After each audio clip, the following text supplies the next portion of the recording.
My son thought he could erase 40 years of my sweat with a single text message. He told me I was out. He told me I was obsolete. He didn't know that while he was popping champagne to celebrate my retirement, I was quietly pressing a button that would turn his entire world into dust. By sunrise, he had called me 55 times. I didn't answer a single one. My name is Desmond Carter. I built an empire from a single wheelbarrow and a loan that had interest rates high enough to be illegal. I raised a son to be a king, but he decided to become a thief. Before I tell you how a father takes back what is rightfully his, tell me in the comments if you have ever been betrayed by the one person you would have died for. Hit like and subscribe if you believe that loyalty is the only currency that matters. The heat on the roof of the new medical center was enough to melt the rubber soles of my boots. I was 68 years old. I was the founder of Carter Holdings. I had a net worth that people whispered about in church.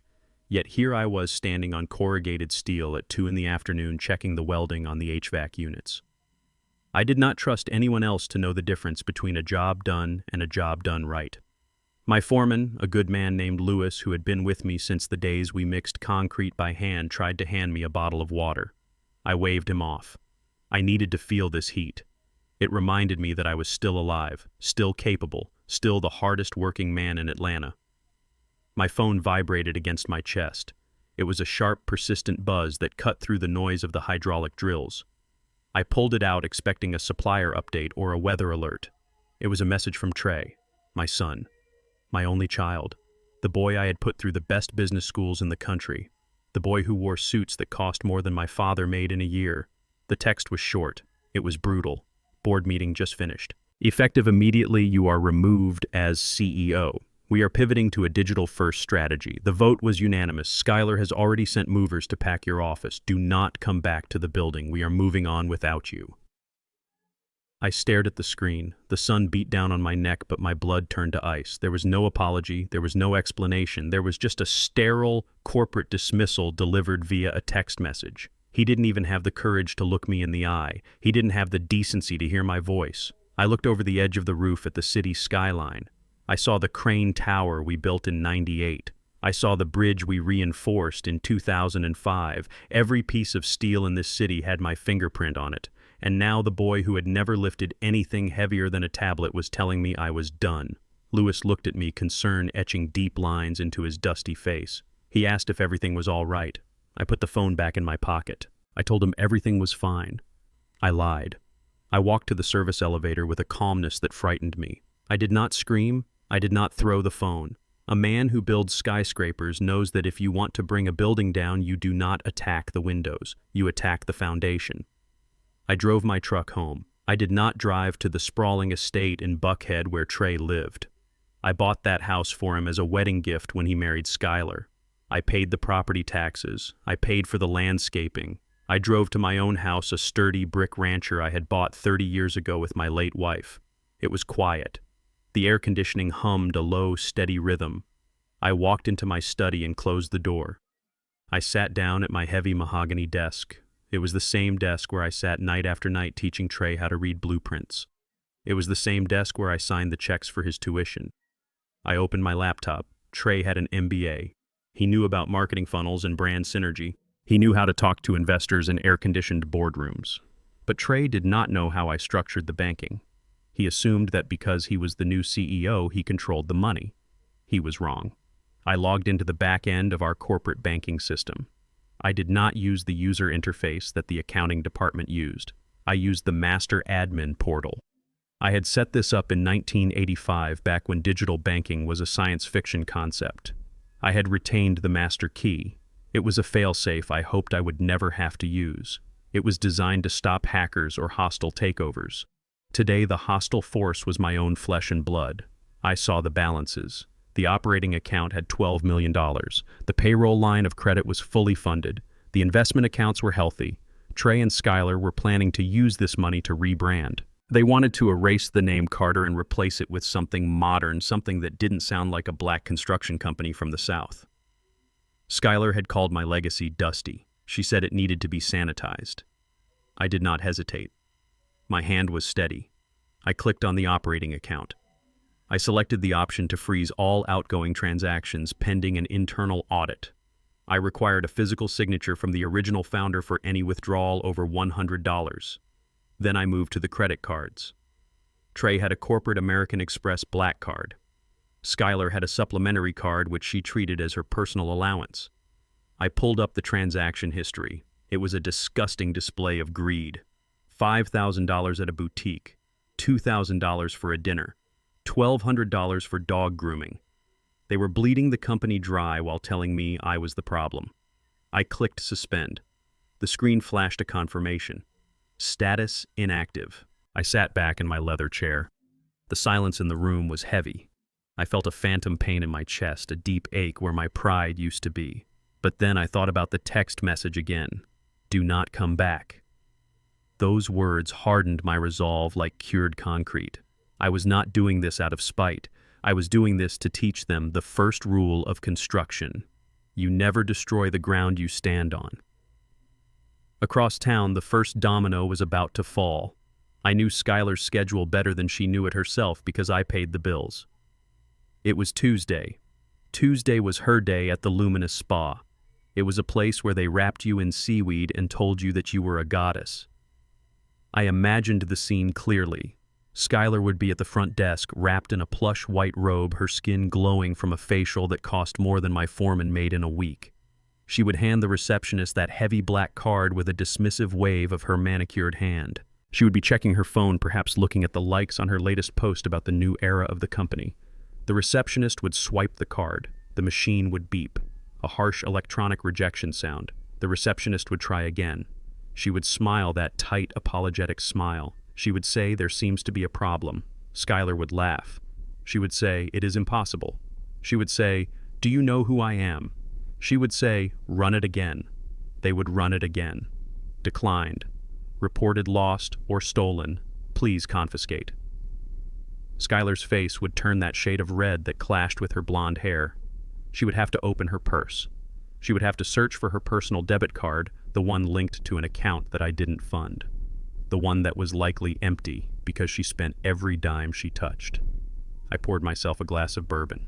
I took a slow sip. The burn was pleasant. It grounded me.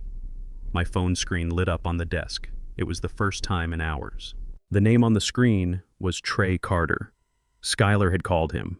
She had screamed at him. She had demanded to know why she was being humiliated at the spa. Trey in his arrogance probably told her it was a glitch. He probably told her he would fix it with a phone call to the bank. He had probably called the bank 5 minutes ago, and the bank had probably told him that he did not have the authority to override a security freeze initiated by the master admin. I watched the phone ring. I watched his face appear on the screen. It was a photo I took of him at his graduation. He looked so proud then, so full of potential. Now he was just a man who didn't understand gravity. I did not reach for the phone. I let it ring until it went to voicemail. Then it rang again immediately, and again. He was realizing that the doors were locked. He was realizing that the engine was dead. He was realizing that the old man he kicked out was the only one with the keys. I took another sip of bourbon.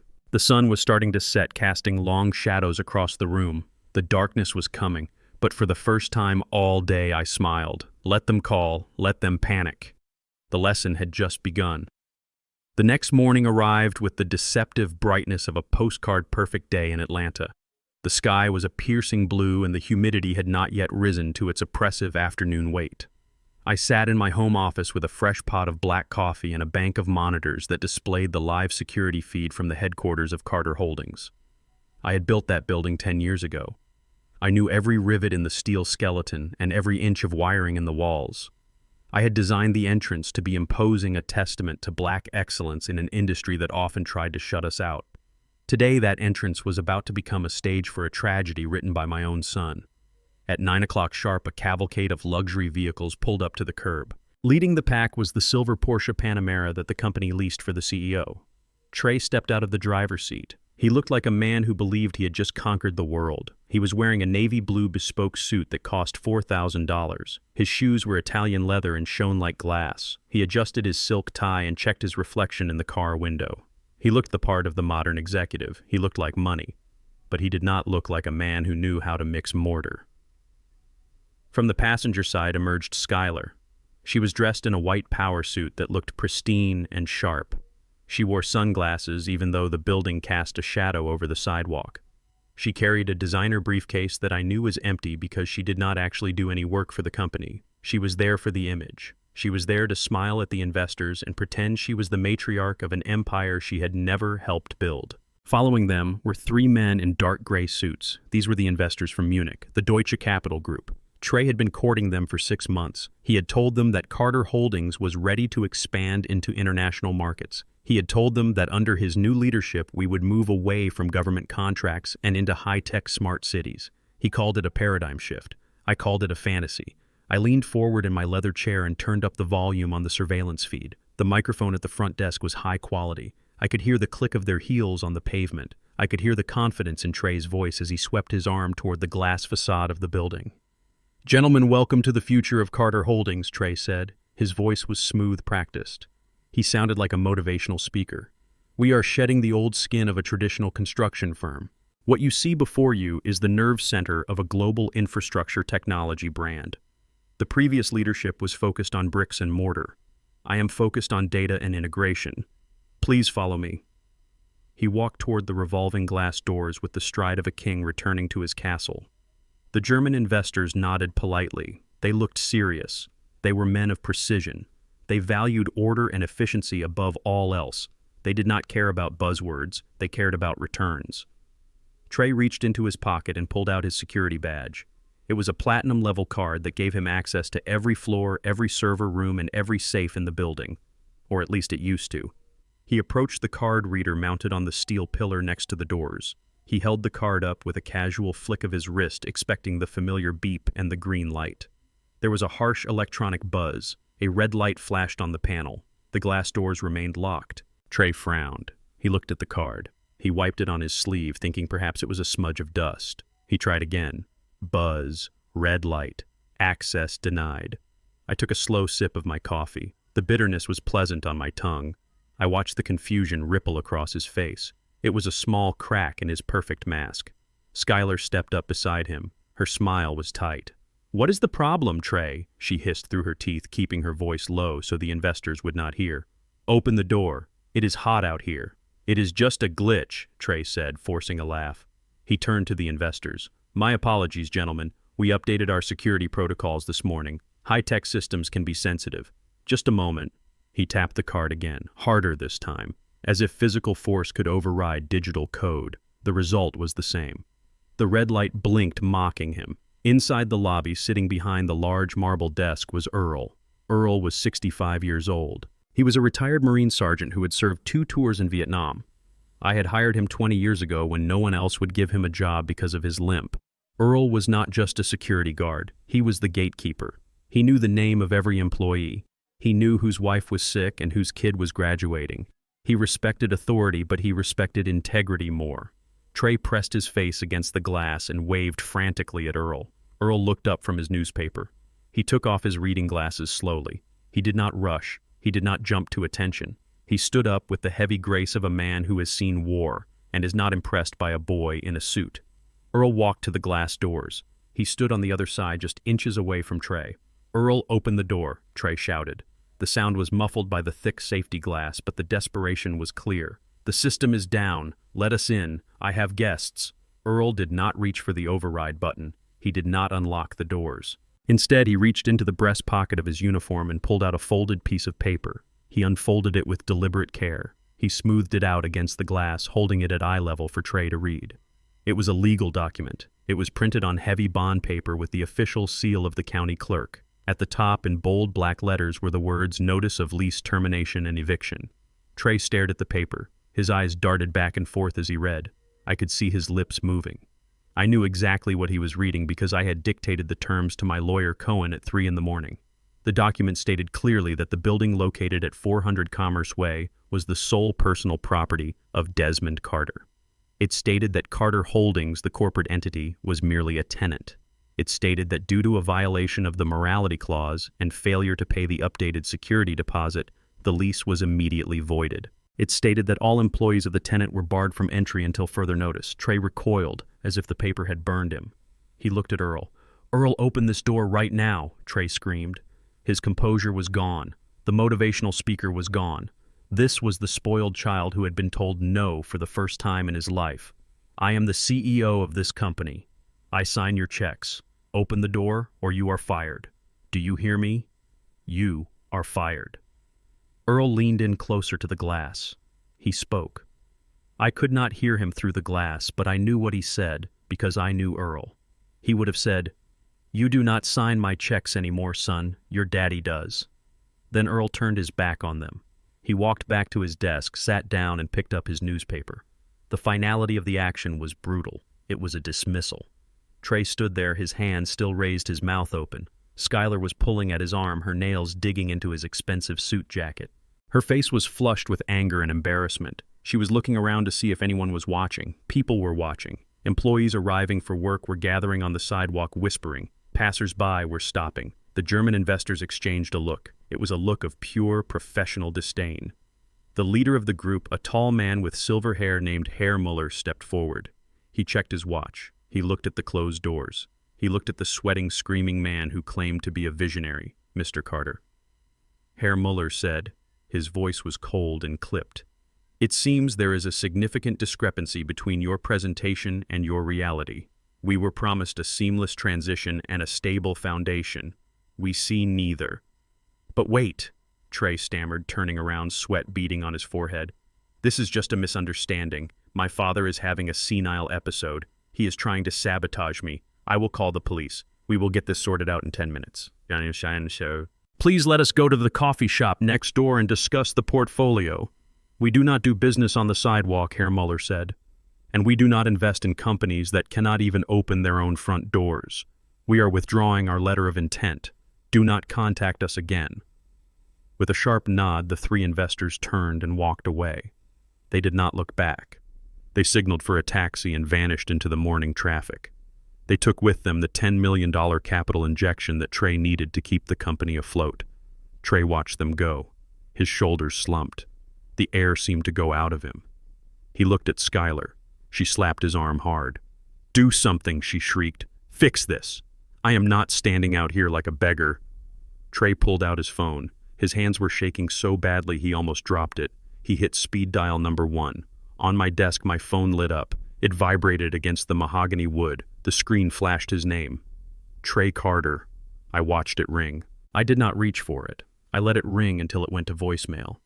He called again immediately. I imagined him standing there on the hot concrete. The sun was getting higher. The humidity was starting to rise. He was locked out of the air conditioning. He was locked out of the bathroom. He was locked out of his power. My phone rang a third time, then a fourth. I took a bite of a biscuit. I chewed slowly. By the 10th call, I could picture the panic setting in. He was realizing that this was not a game.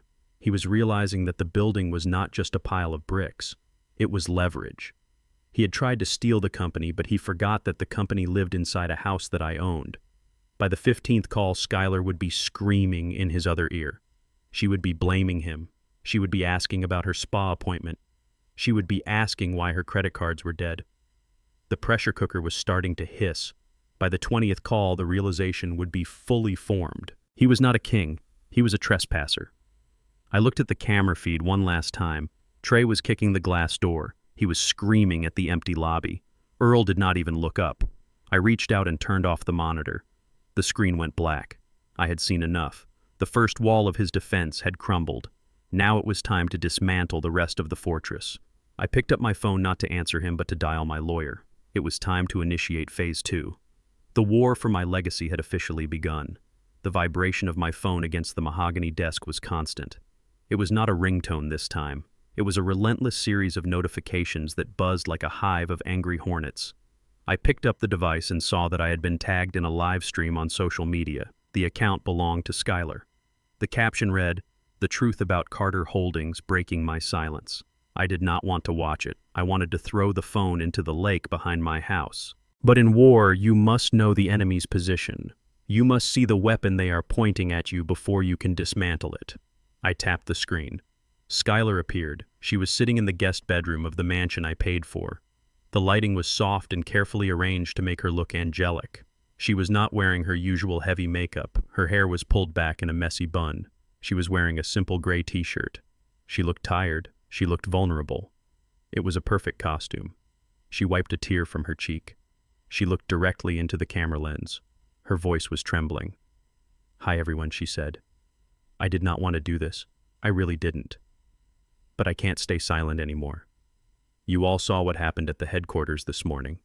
You saw my husband Trey trying to lead this company into the future, and you saw him being locked out by a man who refuses to let go of power." She took a deep breath. She looked down at her hands. The acting was Oscar-worthy. Desmond Carter is a legend. We all know that. But he is not the man he used to be. For the past year, he has been struggling. His memory is fading. He has become paranoid. He has become aggressive. We tried to get him to retire with dignity.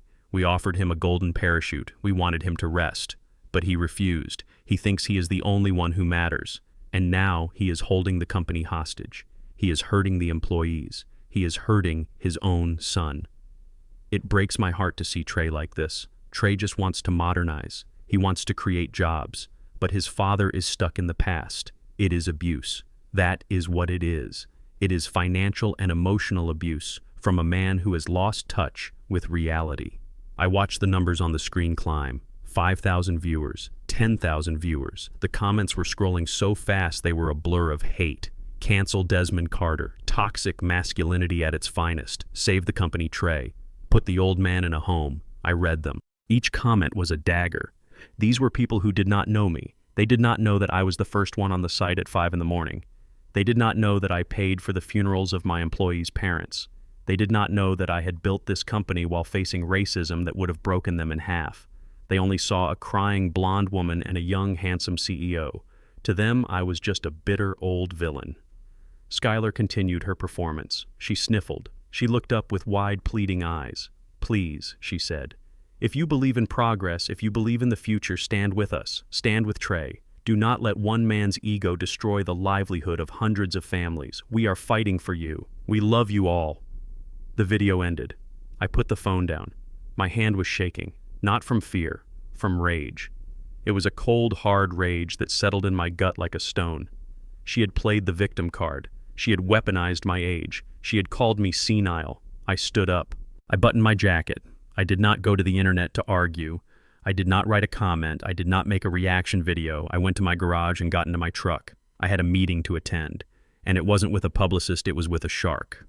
40 minutes later, I walked into the office of Saul Cohen. Saul and I went back 30 years. We were an odd pair, a large black man from the construction yards and a short Jewish man with glasses thick enough to start a fire.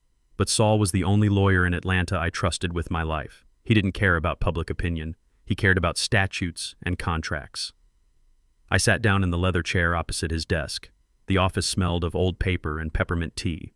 Saul didn't waste time with pleasantries. He had already seen the video. He had a tablet on his desk paused on a freeze frame of Skylar's fake tears. "They are playing dirty," Desmond, Saul said. His voice was gravelly and calm. "Defamation suits take years. You don't have years. The court of public opinion moves faster than the court of law. If we try to sue her for slander, you look like a bully attacking a crying woman. We lose." I nodded. "I know. I don't want to sue her for talking. I want to stop them from breathing." Saul smiled. It was a thin, sharp smile. "Then we don't attack the lie. We attack the truth." "What is the one thing Trey needs more than money? Credibility," I said. "Exactly," Saul said. He stood up and walked to a filing cabinet. He pulled out a thick folder. "And where does his credibility come from? It comes from the name on the building. It comes from the history. It comes from you." He slammed the folder onto the desk. "Trey thinks he took over the company," Saul continued. "But he didn't read the fine print of the incorporation documents from 1992. Carter Holdings, Inc. is an operating entity. But the intellectual property, the trademarks, the logo, and the name Carter Construction Legacy are owned by a separate holding company. Do you know who owns that holding company?" I looked at him. "I do." "You do," Saul said. "You licensed the name to the operating company. It was a revocable license. Revocable at will by the licensor." I leaned forward. The anger in my gut began to transform into satisfaction. "So I can take my name back." Saul pulled a gold fountain pen from his pocket. "You can strip them naked, Desmond. You can issue an immediate cease and desist. They cannot use the name Carter. They cannot use the logo on their letterhead. They cannot use the website. They cannot even answer the phone as Carter Holdings. Without that name, what are they? They are just two people with a lot of debt and no history, I said. Exactly, Saul said. He pushed a document toward me. Sign here. I signed my name. The ink was black and permanent. With that signature, I wasn't just fighting a lawsuit. I was erasing their identity. Skylar wanted to talk about the future, fine.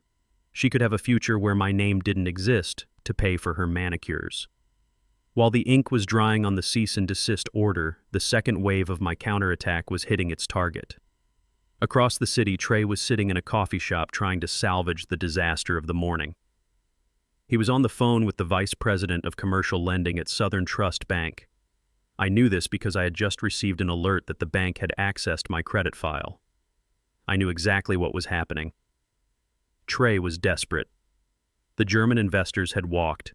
He needed the $10 million line of credit that had been pre-approved last week. He needed it to make payroll. He needed it to pay the vendors. He needed it to pay the lease on the Porsche he was currently sitting in. I could imagine the conversation. Trey would be using his CEO voice. He would be saying that the disruption at the office was temporary. He would be saying that the viral video was generating sympathy and engagement. He would be saying that the company was stronger than ever.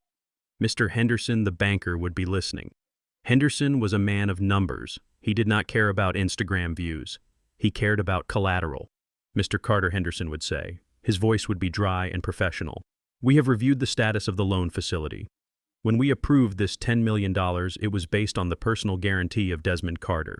It was based on his assets, his track record, and his continued role as the primary operator. Trey would interrupt. But I am the CEO now. I have an MBA. The board approved me. The company is the borrower, not my father. That is technically correct, Henderson would reply. However, the loan covenants are specific. Section 4, paragraph B states clearly that any material change in executive management requires a full review of the credit facility. Furthermore, the removal of Desmond Carter constitutes a trigger event. Without his personal guarantee, the risk profile of Carter Holdings exceeds our tolerance. Trey would start to sweat. He would realize that the ground was opening up beneath him. But we have contracts. We have receivables. Receivables that are tied to contracts won by your father, Henderson would say. We have also received a legal notice regarding a trademark dispute. If you cannot use the trade name Carter, you are effectively a new entity with no credit history. There would be a silence on the line, a heavy, suffocating silence. Therefore, Henderson would deliver the final blow. We are retracting the offer. The $10 million line of credit is canceled effective immediately. Furthermore, we are freezing the existing overdraft protection until this leadership dispute is resolved. We advise you to deposit funds to cover outstanding checks within 24 hours. Good day, Mr. Carter. The line would go dead. I sat in Saul's office and stared at the signed document. I did not feel joy. I felt the heavy burden of necessity. I had just cut off the oxygen to my own creation. I had just ensured that my son would not have a dime to his name by tomorrow morning. Saul looked at me. He poured 2 fingers of whiskey into a crystal glass and slid it across the desk. To tough love, Saul said softly. I picked up the glass. I didn't drink to love. I drank to survival. To the truth, I said. My phone buzzed again. It was a text from Trey. Dad, call the bank, please. They are making a mistake. I looked at the message. He still didn't get it. He thought it was a mistake. He thought it was an error. He didn't understand that this was the consequences of his own ambition coming home to roost. I typed a reply. My fingers were steady. You wanted the company. You got it. But you don't get my name, and you don't get my credit. You are on your own, CEO. I hit send. The war was no longer just about a building or a title. It was about reality, and reality was about to hit Trey and Skylar harder than a wrecking ball. They had the public sympathy for now. But sympathy doesn't pay the electric bill, and tomorrow the lights were going to go out. I stood up and shook Saul's hand. I had one more stop to make. Skylar had mentioned in her video that I was hurting the employees. She had lied, and I was about to prove it in a way that she could never spin on TikTok. I walked out of the office and into the blinding afternoon sun. The real work was just beginning. Let them have the internet. I had the streets. The grandfather clock in the hallway struck 10 times. Each chime was a heavy metallic thud that echoed through the empty house. I was sitting in my leather armchair with the lights off, watching the headlights of a car cut through the darkness of my driveway. I knew that engine sound. It was the Porsche Panamera. But it was not driving with the aggressive speed of a CEO. It was creeping up the asphalt slowly and quietly like a hearse. Trey and Skylar had come to my home. I did not get up to unlock the door. I waited until the doorbell rang. It rang twice, hesitant, polite. I walked to the door and opened it. The night air was thick and humid, but the temperature on my porch dropped 10 degrees the moment I saw their faces. They were not the same people who had screamed at the security guard this morning. They had undergone a transformation. Trey had ditched the $4,000 suit. He was wearing a soft cashmere sweater and jeans. He looked like a boy home from college. Skylar had washed off the heavy makeup from her video. She wore a simple dress and flat shoes. She held a bottle of wine in her hands like it was an offering to a deity. "Hi, Dad," Trey said. His voice was soft. It was the voice he used when he was 10 years old and had broken a window with a baseball. "Can we come in? We just want to talk." I stepped aside. I did not speak. I let them walk into the house that they had planned to sell out from under me. Skylar walked to the kitchen island and set the wine down. It was a bottle of Cabernet. I recognized the label. It was a $15 bottle from the grocery store. It was an insult. They knew I had a cellar full of vintage Bordeaux, but they brought this because they thought I was a simple man. They thought I was just a bricklayer who got lucky. They thought I wouldn't know the difference. "I am so sorry about today," Skylar said. She walked toward me with her arms open. She hugged me. Her body was stiff. She smelled of expensive perfume and desperation. We were just so stressed. Oh, the business. The pressure. We lost our heads. You know how much we love you, right? I stood there like a statue. I did not hug her back. I let her perform her scene. Trey walked over and put his hand on my shoulder. He squeezed it. "Look, Dad," he said. "We made a mistake. A huge mistake. We shouldn't have tried to push you out. We were just scared. The market is changing so fast. We thought we needed to move quickly. But we need you. We need your wisdom." I looked at my son. I looked into his eyes and I searched for a glimmer of the boy I had raised. I looked for the toddler who used to sleep on my chest. I looked for the teenager who helped me sand floors in the summer. I found nothing. All I saw was a reflection of his wife's ambition. "Sit down," I said. My voice was gravel. We sat in the living room. Skylar poured the wine into 3 glasses. She handed me one. Her hand was shaking slightly, a tiny tremor that betrayed her calm facade.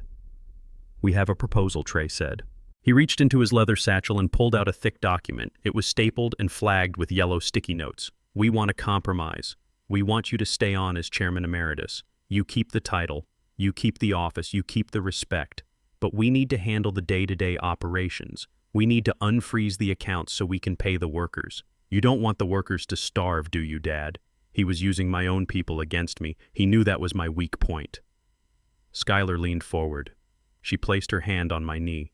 "It is just a formality," she said. "It is a limited power of attorney.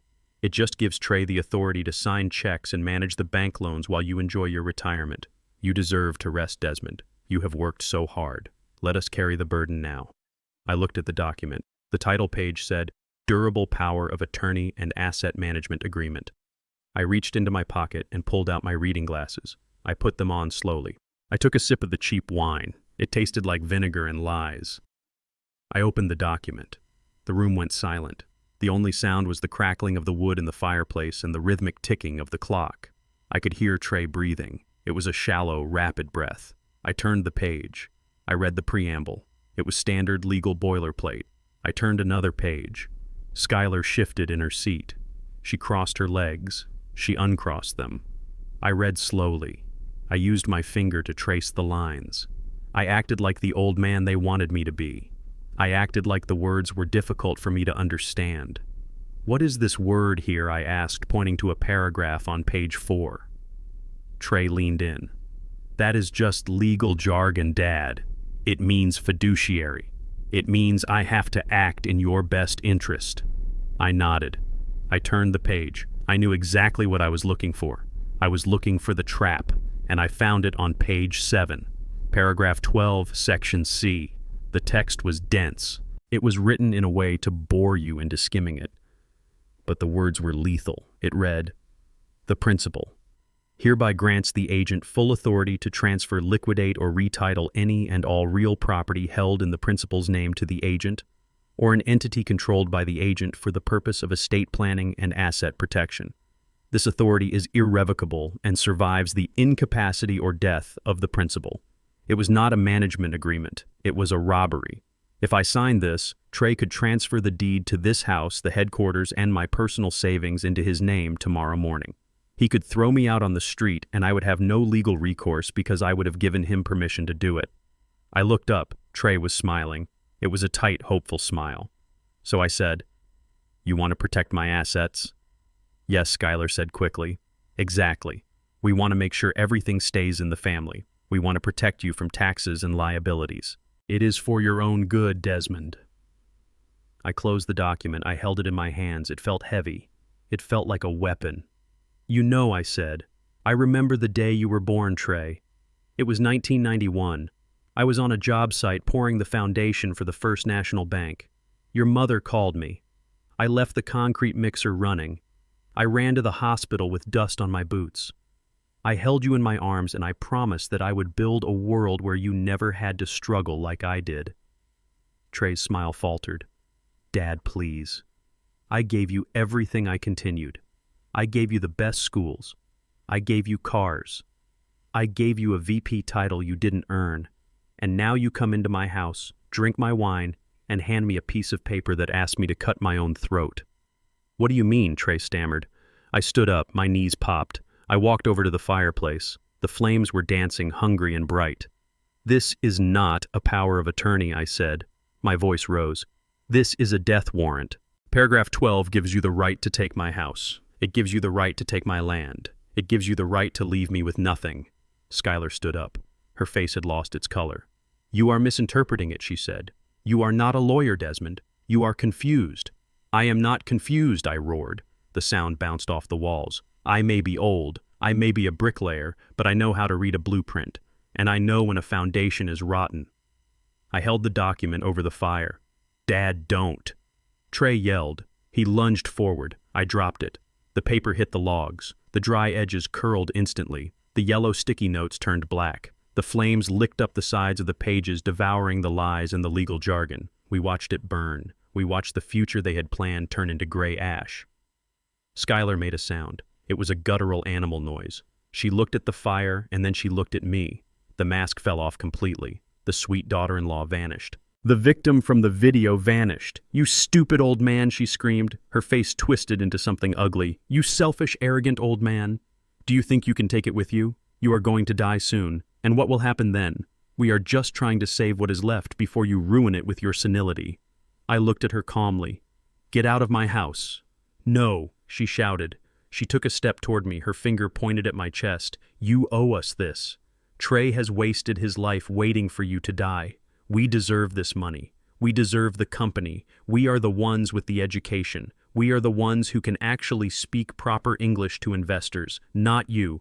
You are just a glorified laborer in a suit. You are an embarrassment." Trey grabbed her arm. "Skylar, stop," he said. "Don't touch me," she snapped at him. Then she turned back to me. "Look at you. You think you are a king. You are nothing but a lucky construction worker who should have retired 10 years ago. You are holding us back. You are holding the brand back. Nobody wants to do business with a dinosaur." I did not move. I did not blink. Her words hung in the air, heavy with the prejudice she had hidden for 5 years. She didn't just hate me because I had the money. She hated me because of who I was. She hated that she had to beg a black man from the wrong side of the tracks for her lifestyle. "Is that all I asked?" Skylar was panting. Her chest heaved up and down. She realized what she had said. She realized there was no going back. Trey looked at me. He looked terrified. "Dad, she didn't mean that. She is just upset." I looked at my son. He was still defending her, even after she insulted his father, even after she insulted his own heritage. He was too weak to stand up. He was too weak to be a Carter. "Get out," I said again. My voice was quiet, deadly quiet. "And take your cheap wine with you." Skylar grabbed her purse. She marched to the door. She didn't look back. Trey lingered for a second. He looked at the fire where the document was now just glowing embers. He looked at me. "Dad, Go," I said. He turned and followed his wife. I heard the front door slam. I heard the Porsche engine roar to life. They peeled out of the driveway tires, screeching against the pavement. I stood alone in the living room. The fire crackled. I felt a profound sadness wash over me. It was the sadness of a man who realizes that his legacy has ended with him.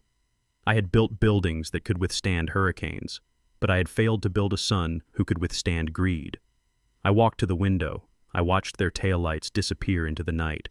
They thought the war was over because I burned the paper. They thought I was just defensive. They didn't know that I had already initiated the next phase. Tomorrow was payday. And tomorrow Trey would learn that respect cannot be inherited. It must be earned. And the price of tuition was about to get very expensive. Friday morning arrived with a silence that was louder than any scream. In the construction industry, Friday is the only day that truly matters. It is the day the sweat turns into bread. It is the day the sore backs and the blistered hands are justified by the ping of a notification on a cell phone. For 20 years, that notification had arrived at 6 in the morning sharp. But today at 6 o'clock, there was no ping. There was no deposit. There was only the empty void of a frozen bank account. I sat in my kitchen drinking coffee and watching the news. I did not need to be at the office to know what was happening. I knew the rhythm of my crew. At 6:10, there would be confusion. Men would be checking their apps thinking it was a glitch. At 6:30, there would be phone calls to payroll, but nobody in payroll would answer because I had locked them out of the system too. By 7 o'clock, the confusion would turn into fear. By 8 o'clock, the fear would turn into rage. And rage needs a target. Trey had made a fatal mistake. He thought he could hide behind a corporate email address. He thought he could send out a memo blaming technical difficulties. But construction workers do not read memos. They read actions. And when you take food out of a man's mouth, you better be ready to fight him. By 9 o'clock, the scene at the Carter Holdings headquarters was chaotic, but the real storm was brewing in Buckhead. My phone buzzed with a security alert from the perimeter fence of the mansion I had bought for Trey. I pulled up the camera feed. It looked like a siege. 50 trucks were parked on the manicured lawn. These were not shiny corporate vehicles. These were the battered, dusty F-150s and Silverados of the subcontractors, the drywallers, the electricians, the framers, men who lived paycheck to paycheck, men who had mortgages due on Monday. They were standing at the front gate shaking the iron bars. They were not chanting slogans. They were shouting for their money. I switched the camera view to the front door. I could see Trey through the glass side light. He was pacing back and forth in the hallway. He was wearing his pajamas. He looked like a trapped rat. Skylar was behind him, clutching her stomach, her face twisted in terror. She was holding her phone, probably trying to call the police. But the police take a long time to respond to a civil dispute over wages, and the police cannot stop 100 angry men who just want to feed their children. Trey's phone was ringing in his hand.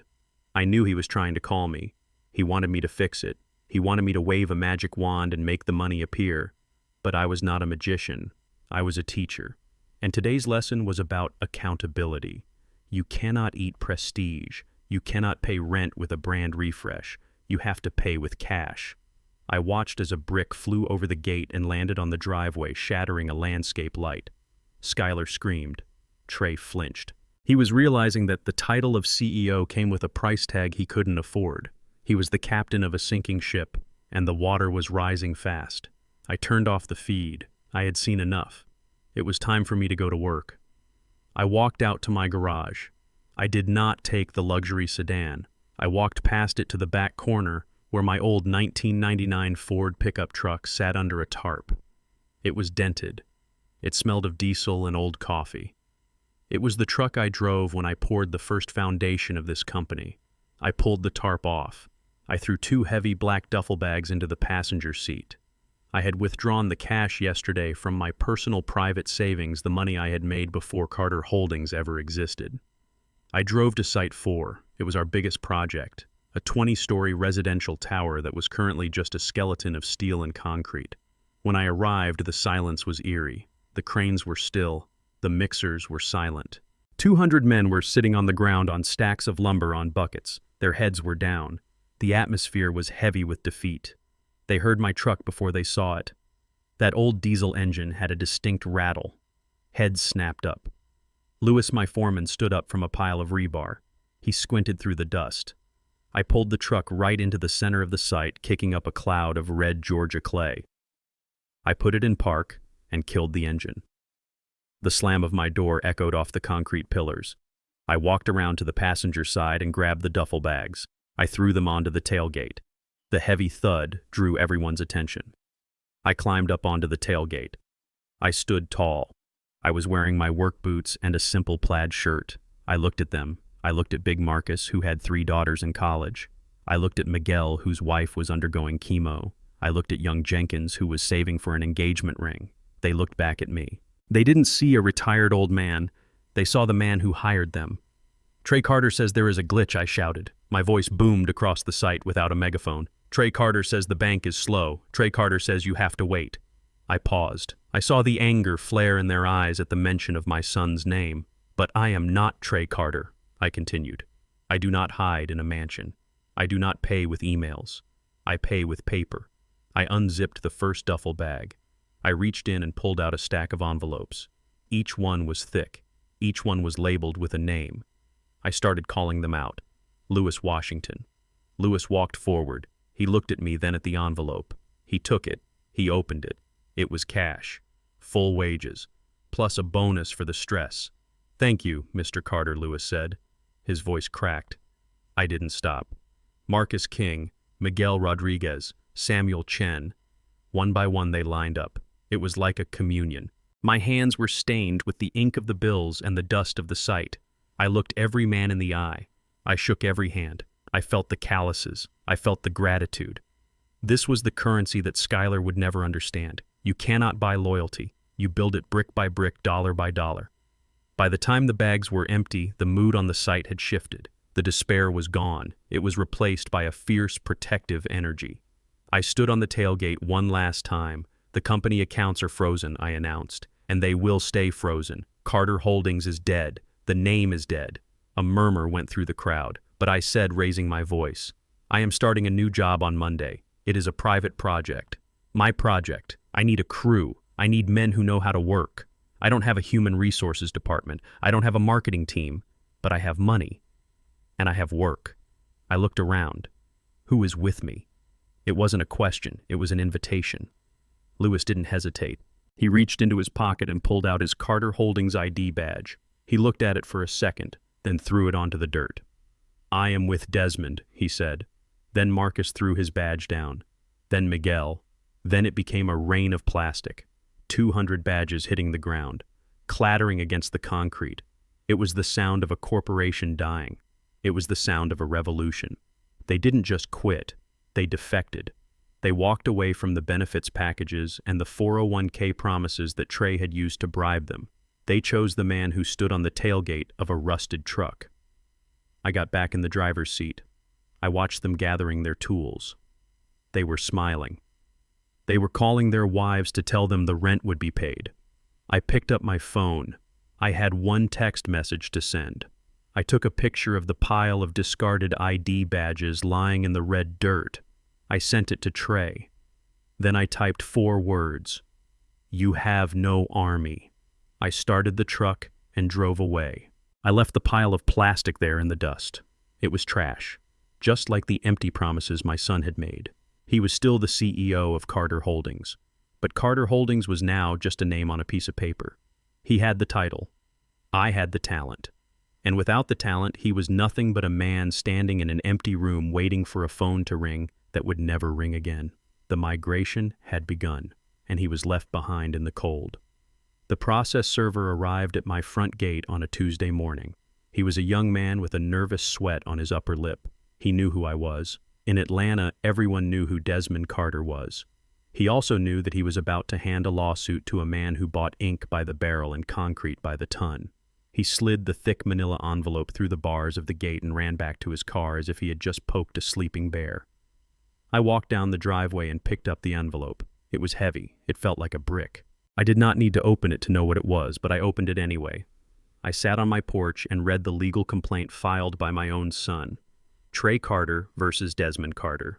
The charges were creative: breach of fiduciary duty, intentional infliction of emotional distress, corporate sabotage, tortious interference with business relations. My son was suing me for stopping him from stealing my company. He was suing me for protecting the assets that I had spent 40 years accumulating. But the real goal of the lawsuit was hidden on page 15. It was a motion for an emergency injunction to release the assets of the Carter family trust. Trey was desperate. He had no salary. He had no credit line. His wife was spending money she didn't have on lawyers who charged $500 an hour. He needed cash, and he needed it now. He thought the trust fund was his piggy bank. He thought it was an irrevocable right of birth. He thought that because he carried my last name, he was entitled to my wallet. He was wrong. I called Saul Cohen. I told him to set up a deposition. I told him to invite Trey and his shark of a lawyer to the conference room. I told him to bring the original trust documents from the safe deposit box, the ones with the yellowed paper and the wet ink signatures from 1995. The meeting took place 2 days later. Saul's conference room was cold. The air conditioning was set to 65 degrees. It was a tactic Saul used to make people uncomfortable. It worked. Trey walked in wearing a suit that looked a little too large for him now. The stress of the last week had eaten away at him. He had lost weight. There were dark circles under his eyes. Skylar was with him. She looked fierce and angry. She was the one driving this. I could see it in the way she whispered in his ear. She was the one who told him to sue his father. They sat on one side of the mahogany table. I sat on the other. I was alone. Saul stood at the head of the table. "Let us make this quick," Trey's lawyer said. He was a man named Sterling. He had a reputation for being aggressive. "My client is suffering undue hardship due to Mr. Carter's vindictive actions. We demand the immediate unfreezing of the family trust distributions. Trey is the sole beneficiary. It is his money. You have no right to withhold it." I leaned back in my chair. I folded my hands over my stomach. I looked at Trey. "Is that what you think?" I asked him. "You think it is your money." "It is my money," Trey snapped. "Mom set that trust up for me. It is for my future. You are just stealing it because you are mad that the board fired you." I looked at him with pity. He really didn't know. He had never bothered to read the documents. He just cashed the checks. Saul cleared his throat. He placed a heavy leather-bound binder on the table. The sound was like a gavel striking a block. "Mr. Sterling," Saul said. His voice was calm. "While it is true that Trey is the named beneficiary of the Carter family trust, you seem to have overlooked the conditions of dispersal, specifically Article 9. Sterling frowned. He opened his copy of the digital files. "I don't see an Article 9 here. That is because you are looking at the summary document provided to the bank," Saul said. "This is the original deed of trust. It governs all sub-accounts and assets." Saul opened the binder. He turned the pages with agonizing slowness. He found the page he wanted. He smoothed it flat. Article 9. Saul read, "The moral clause." Skylar shifted in her seat. "What is this nonsense?" she hissed. Saul continued reading. He did not look up. "The grantor, Desmond Carter, reserves the right to revoke, suspend, or permanently cancel all beneficiary rights if the beneficiary engages in conduct that brings public shame, dishonor, or disrepute to the Carter family name. Furthermore, any act of legal aggression, physical intimidation, or public defamation against the grantor shall be considered an act of forfeiture." The room went silent. The only sound was the hum of the air conditioner. Sterling looked at the document. He read it.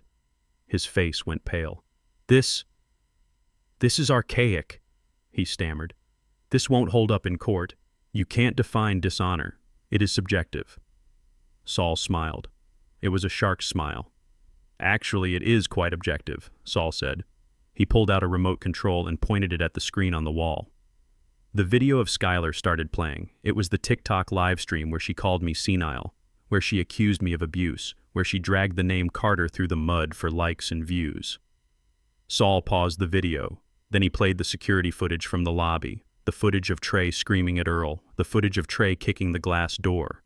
Saul turned off the screen. "Public defamation," Saul said. "Legal aggression. You sued your father, Trey. You filed a public document accusing him of sabotage. That is a matter of public record. You triggered the forfeiture clause the moment you signed that complaint. Trey looked at me. His mouth was open. But that means... It means the trust is closed, I said. I spoke softly. It means the spigot is turned off. Forever. Trey slammed his fist on the table. You can't do that. That is millions of dollars. That is my life. It was your life, I corrected him. Now it is just a fund for charitable causes. I am redirecting the assets to the United Negro College Fund and the Atlanta Trade School program. Skylar stood up. She was shaking. You are lying, she screamed. You are just trying to scare us. We will fight this. We will take this to the Supreme Court. You can try, Saul said. But while you are doing that, you should probably know about the assets held by the trust. Saul turned another page. You see, Trey, Saul said, you made a mistake when you structured your life. You wanted to avoid taxes, so you didn't buy anything in your own name. You titled everything to the trust. Trey's eyes widened. The house in Buckhead Saul listed. Title held by Carter Trust, LLC. The Porsche Panamera. Title held by Carter Trust, LLC. The vacation home in Destin. Title held by Carter Trust, LLC. Even the furniture in your living room was purchased with trust funds and is listed on the asset registry. I watched the realization hit Trey like a physical blow. He stopped breathing for a second. Since you are no longer the beneficiary, Saul said, closing the binder, you are currently unauthorized occupants of trust property. You are driving a stolen vehicle. You are sleeping in a house you do not own. I stood up. I walked over to the window and looked out at the city. I am giving you 24 hours, I said. 24 hours for what Trey whispered. His voice was broken. To vacate the premises, I said. I have already sent a team to change the locks tomorrow at noon. Leave the car keys on the counter. Leave the furniture. Take only your clothes and your personal items. If you take anything else, I will have you arrested for theft. Dad, please, Trey begged. He stood up and reached for me. Dad, you can't do this. Where will we go? We have no money. Skylar is pregnant. We have a baby coming. I turned and looked at him. I looked at his expensive suit. I looked at his hands that had never held a shovel. You have an MBA, I said. You have a resume. Go get a job. But the baby, Trey pleaded. If there is a baby, I said, looking at Skylar, then that baby will be taken care of. I will set up a separate trust for the child. Direct tuition payments. Direct medical payments. But not a dime goes to you, and not a dime goes to her. Skylar looked at me with pure hatred. She grabbed her purse. Come on, Trey, she said. Let's go. We don't need him. We will find a way. Trey didn't move. He was staring at the table. He was staring at the binder that contained his lost fortune. He was realizing that he was not a rich man. He was a pauper in a rented suit. Give me your wallet, I said. What Trey asked. Your wallet? I repeated. The platinum card, the gas card, they are all linked to the trust. Hand them over. Trey reached into his pocket. His hands were shaking so badly he dropped the wallet. He picked it up. He pulled out the cards, one by one, the symbols of his status, the keys to his kingdom. He placed them on the mahogany table. They made a small plastic clicking sound. I picked them up. I took a pair of scissors from Saul's desk. I cut them in half. Snip, snip, snip. The sound was final. Now you are free, I said. You wanted to be your own man. You wanted to build your own legacy. Go build it. Start from zero. Just like I did. Trey looked at the cut plastic. He looked at me. There were tears in his eyes. Real tears this time. Not the fake ones for the camera. Tears of a man who sees the abyss. He turned and walked out of the room. He walked with a slump. Skylar followed him, her heels clicking angrily on the floor. I stood in the silence of the office. I felt old. I felt tired. But I felt clean. I had cut the rot out. It hurt. It hurt like hell. But it was necessary.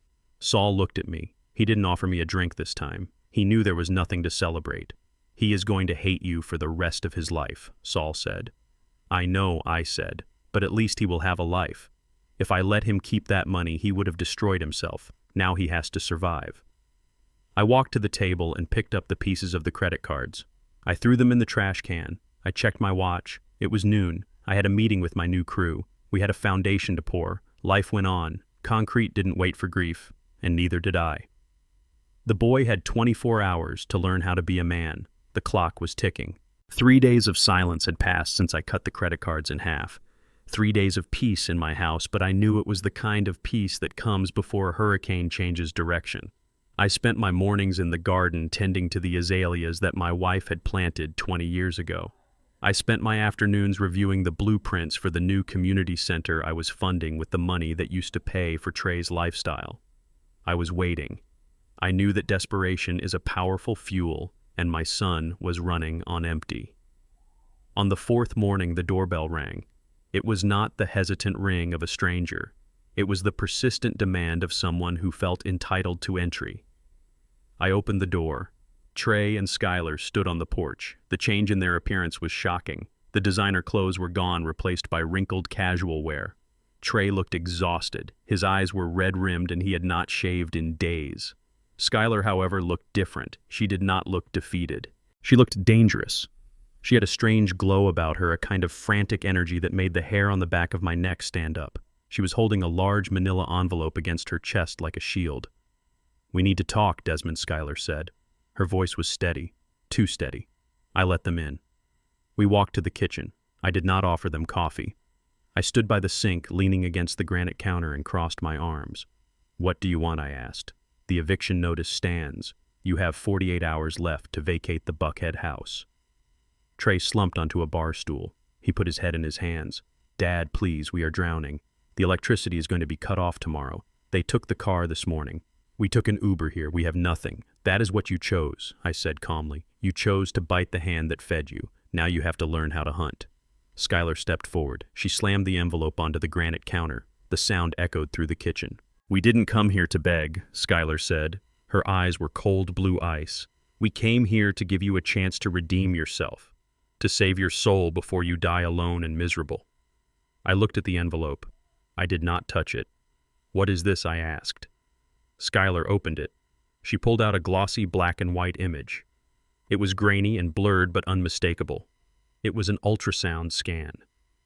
"I am pregnant," she said. The words hung in the air. Trey looked up. His face was a mixture of hope and terror. He looked at me, searching for a reaction. Skylar pushed the photo toward me. 8 weeks, she said. "That is your grandchild, Desmond. That is the future of the Carter line. That is the baby you are trying to starve to death." I looked at the photo. I saw the tiny gray smudge that represented a heartbeat. For a split second, I felt a pull in my chest, a biological imperative to protect, a desire to see my legacy continue. Skylar saw the hesitation in my eyes. She smiled. It was a small, triumphant smile. "You can't do this to a baby," she said. Her voice softened, becoming almost sweet. "You can hate me. You can punish Trey. But this is an innocent life. Do you want your grandchild to be born in a homeless shelter? Do you want the world to know that the great Desmond Carter let his own bloodline suffer while he sat in a mansion counting his gold?" Trey stood up. He walked over to Skylar and put his arm around her. "Dad," he said, his voice cracking, "this changes everything, doesn't it? We have to think about the family now." I looked at them. They stood together, framed by the morning light, the expectant parents, the victims of a cruel patriarch. It was a perfect picture, but I am a man who builds things. And to build things, you must understand measurements. You must understand time. You must understand logistics. I looked down at the ultrasound photo again. I picked it up. I put on my reading glasses. I looked at the data printed in the corner of the scan. Gestational age, 8 weeks and 2 days. Estimated due date, January 15th. I did the math in my head. It was simple arithmetic. 8 weeks ago was the middle of March. My mind went back to March. I remembered March vividly because it was the month Trey had convinced the board to send him to Europe. He said he needed to scout locations for international expansion. He said he needed to meet with suppliers in Germany and France. He had left on March 1st. He had returned on April 30th. He was gone for 8 full weeks. I looked at Trey. I remembered his video calls from Berlin. I remembered him complaining about the time difference. I remembered the timestamps on his emails. He was 4,000 miles away during the week of conception. I looked at Skylar. I remembered where she was in March. She had stayed in Atlanta. She said she didn't want to travel. She said she needed time to focus on her charity work. I remembered seeing the credit card charges from that month. Dinners at fancy steakhouses, late-night Uber rides, hotel charges at the St. Regis downtown. The math did not add up. The geography did not add up. I put the photo down. I took off my glasses. I looked at Skylar. She was still smiling that triumphant smile. She thought she had won. She thought biology was a card she could play without anyone checking the deck. "Congratulations," I said. My voice was flat. Trey let out a breath he had been holding. "Thank you, Dad. Thank God. I knew you would do the right thing." So Skylar said, extending her hand, "We need the accounts unfrozen today. We need to book the best obstetrician. We need to start setting up the nursery. The stress is bad for the baby, Desmond. You need to fix this now." I nodded slowly.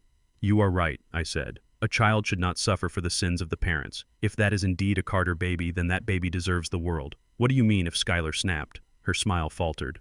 I walked over to the calendar on my refrigerator. I pointed to the month of March. "Trey," I said, "do you remember March?" "Yeah," Trey said, confused. "I was in Europe. The Germany trip." "You were gone for 8 weeks," I said. "You left on the 1st. You came back on the 30th. Trey nodded. "So what?" I pointed to the ultrasound. "That baby is 8 weeks old. That means conception happened right in the middle of your trip. Unless you flew home on a secret jet that I didn't pay for, you were 4,000 miles away when your wife got pregnant." The room went deadly silent. The only sound was the hum of the refrigerator. Trey looked at the calendar. Then he looked at Skylar. His brow furrowed. He was trying to process the information. He was trying to make the pieces fit, but they were from 2 different puzzles. Skylar's face lost all its color. It went from flushed to ghostly white in a second. "That is just an estimate," she stammered. "The doctors are always wrong about dates. It could be 7 weeks. It could be 9. You don't know what you are talking about." "Maybe," I said. "Biology is complex, but money is simple." I walked back to the counter. I looked Skylar dead in the eye. "Here is my offer," I said. "I will open a new trust fund today. I will deposit $1 million into it immediately. It will cover all medical expenses, all housing, all education. I will buy you a new house. I will reinstate Trey's salary." Trey's eyes lit up. "Dad, really?" But I continued, raising a finger. "There is one condition. Anything Trey said. We will do anything. We are going to the clinic right now," I said. "Not tomorrow. Now. We are going to do a non-invasive prenatal paternity test. It is a simple blood draw from the mother. It is safe for the baby. It is 99% accurate. And we will get the results in 48 hours. I picked up my car keys. If the DNA matches Trey, I will give you back the kingdom. I will apologize. I will retire and let you run everything." I looked at Skylar. "But if the DNA does not match, then you get nothing. Not a dime. And you leave my house, and you leave my son's life forever." Trey looked at Skylar. He looked hopeful. "Honey, that is great," he said. "It is just a blood test. Let's go. We can prove it to him. We can fix everything right now." Skylar did not move. She stared at me with a hatred so pure it felt like heat. She knew that I knew, and she knew that the science would expose her final lie. "No," she whispered. "What Trey asked." I said no. Skylar screamed. She backed away from the counter. "I am not letting you poke me with needles. I am not letting you endanger my baby with your paranoia. This is an insult. How dare you question me? I am his wife." "It is just a blood draw," Skylar Trey said, his voice trembling. "It is safe. Dad said he would give us $1 million. Why won't you do it?" "Because he is trying to trick us," she yelled. She was frantic now, her eyes darting around the room like a trapped animal. "He will rig the results. He pays everyone off. I don't trust him. I don't control the lab, Skylar," I said calmly. "And I don't control the truth."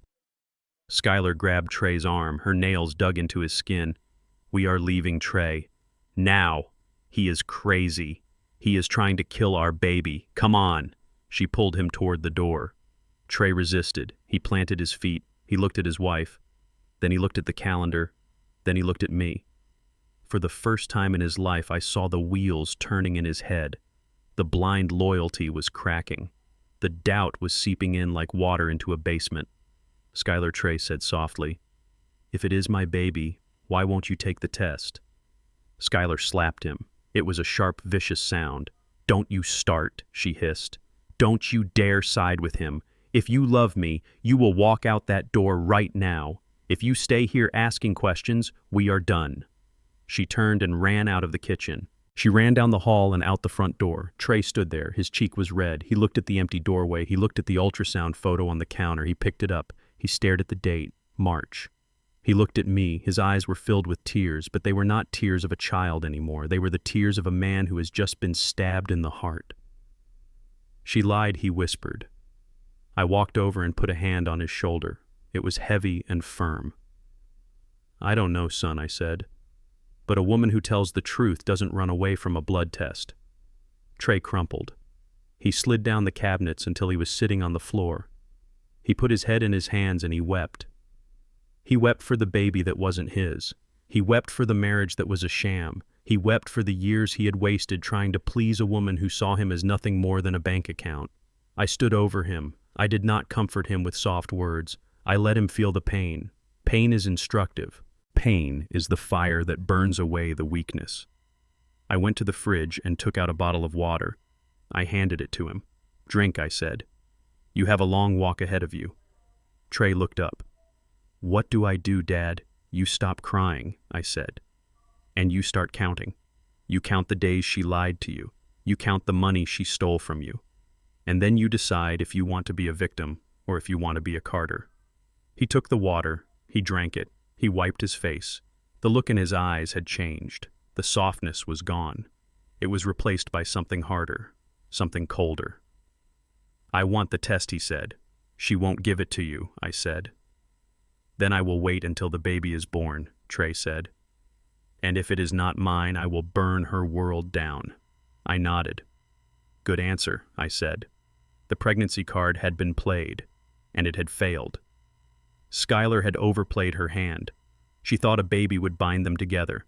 Instead, it had just handed Trey the scissors to cut the final string. The war was entering its final phase, and my son was finally ready to pick up a weapon. The silence in the Buckhead mansion was gone. It had been replaced by the ugly sound of a marriage dying in the dark. I knew exactly what was happening inside those walls because I knew the utility schedule better than I knew my own heartbeat. At 5 p.m. on Friday, the power grid command sent a remote signal to the smart meter on the side of the house. Click. The hum of the central air conditioning unit died. The refrigerator motor stopped purring. The lights in the chandelier flickered and went black. Living in Atlanta without electricity in May is not just uncomfortable, it is a punishment. The heat accumulates in the drywall. The humidity creeps in under the door frames. The house becomes a kiln. I imagined Trey sitting on the expensive Italian sofa in the dark. His phone battery was likely dying. The water had been shut off 2 hours prior. He could not shower. He could not flush the toilet. He could not wash the sweat off his skin. He was sitting in a $2 million tomb. Skylar was not sitting. She was screaming. Her voice would be echoing off the high ceilings. She was not screaming about the heat. She was screaming about the injustice of it all. She was screaming at Trey. You are useless, she yelled. Her voice was shrill and pierced the stagnant air. You told me you were the CEO. You told me you controlled the money. Look at us. We are living like animals. My parents are coming to visit next week, Trey. What am I supposed to tell them? That my husband is a failure who can't even pay the light bill. Trey tried to reason with her. I could hear his voice in my head, tired and defeated. Skylar, please. It is just temporary. Dad is trying to teach us a lesson. We just have to ride it out. Ride it out, she laughed. A cruel, mocking sound. I didn't marry you to ride out poverty, Trey. I married you because you were a Carter. I married you because I thought you were a man, but you are just a boy standing in your father's shadow. Do something. Fix this. Or I swear I will find someone who can. The argument escalated. It wasn't just about money anymore. It was about resentment. It was about every small slight and every hidden disappointment boiling over in the heat. Trey accused her of being a gold digger.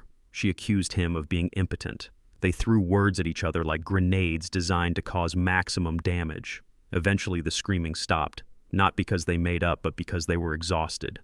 Trey retreated to the guest bedroom seeking refuge in sleep. He thought the fight was over for the night. He did not know that Skylar was not sleeping. She was planning.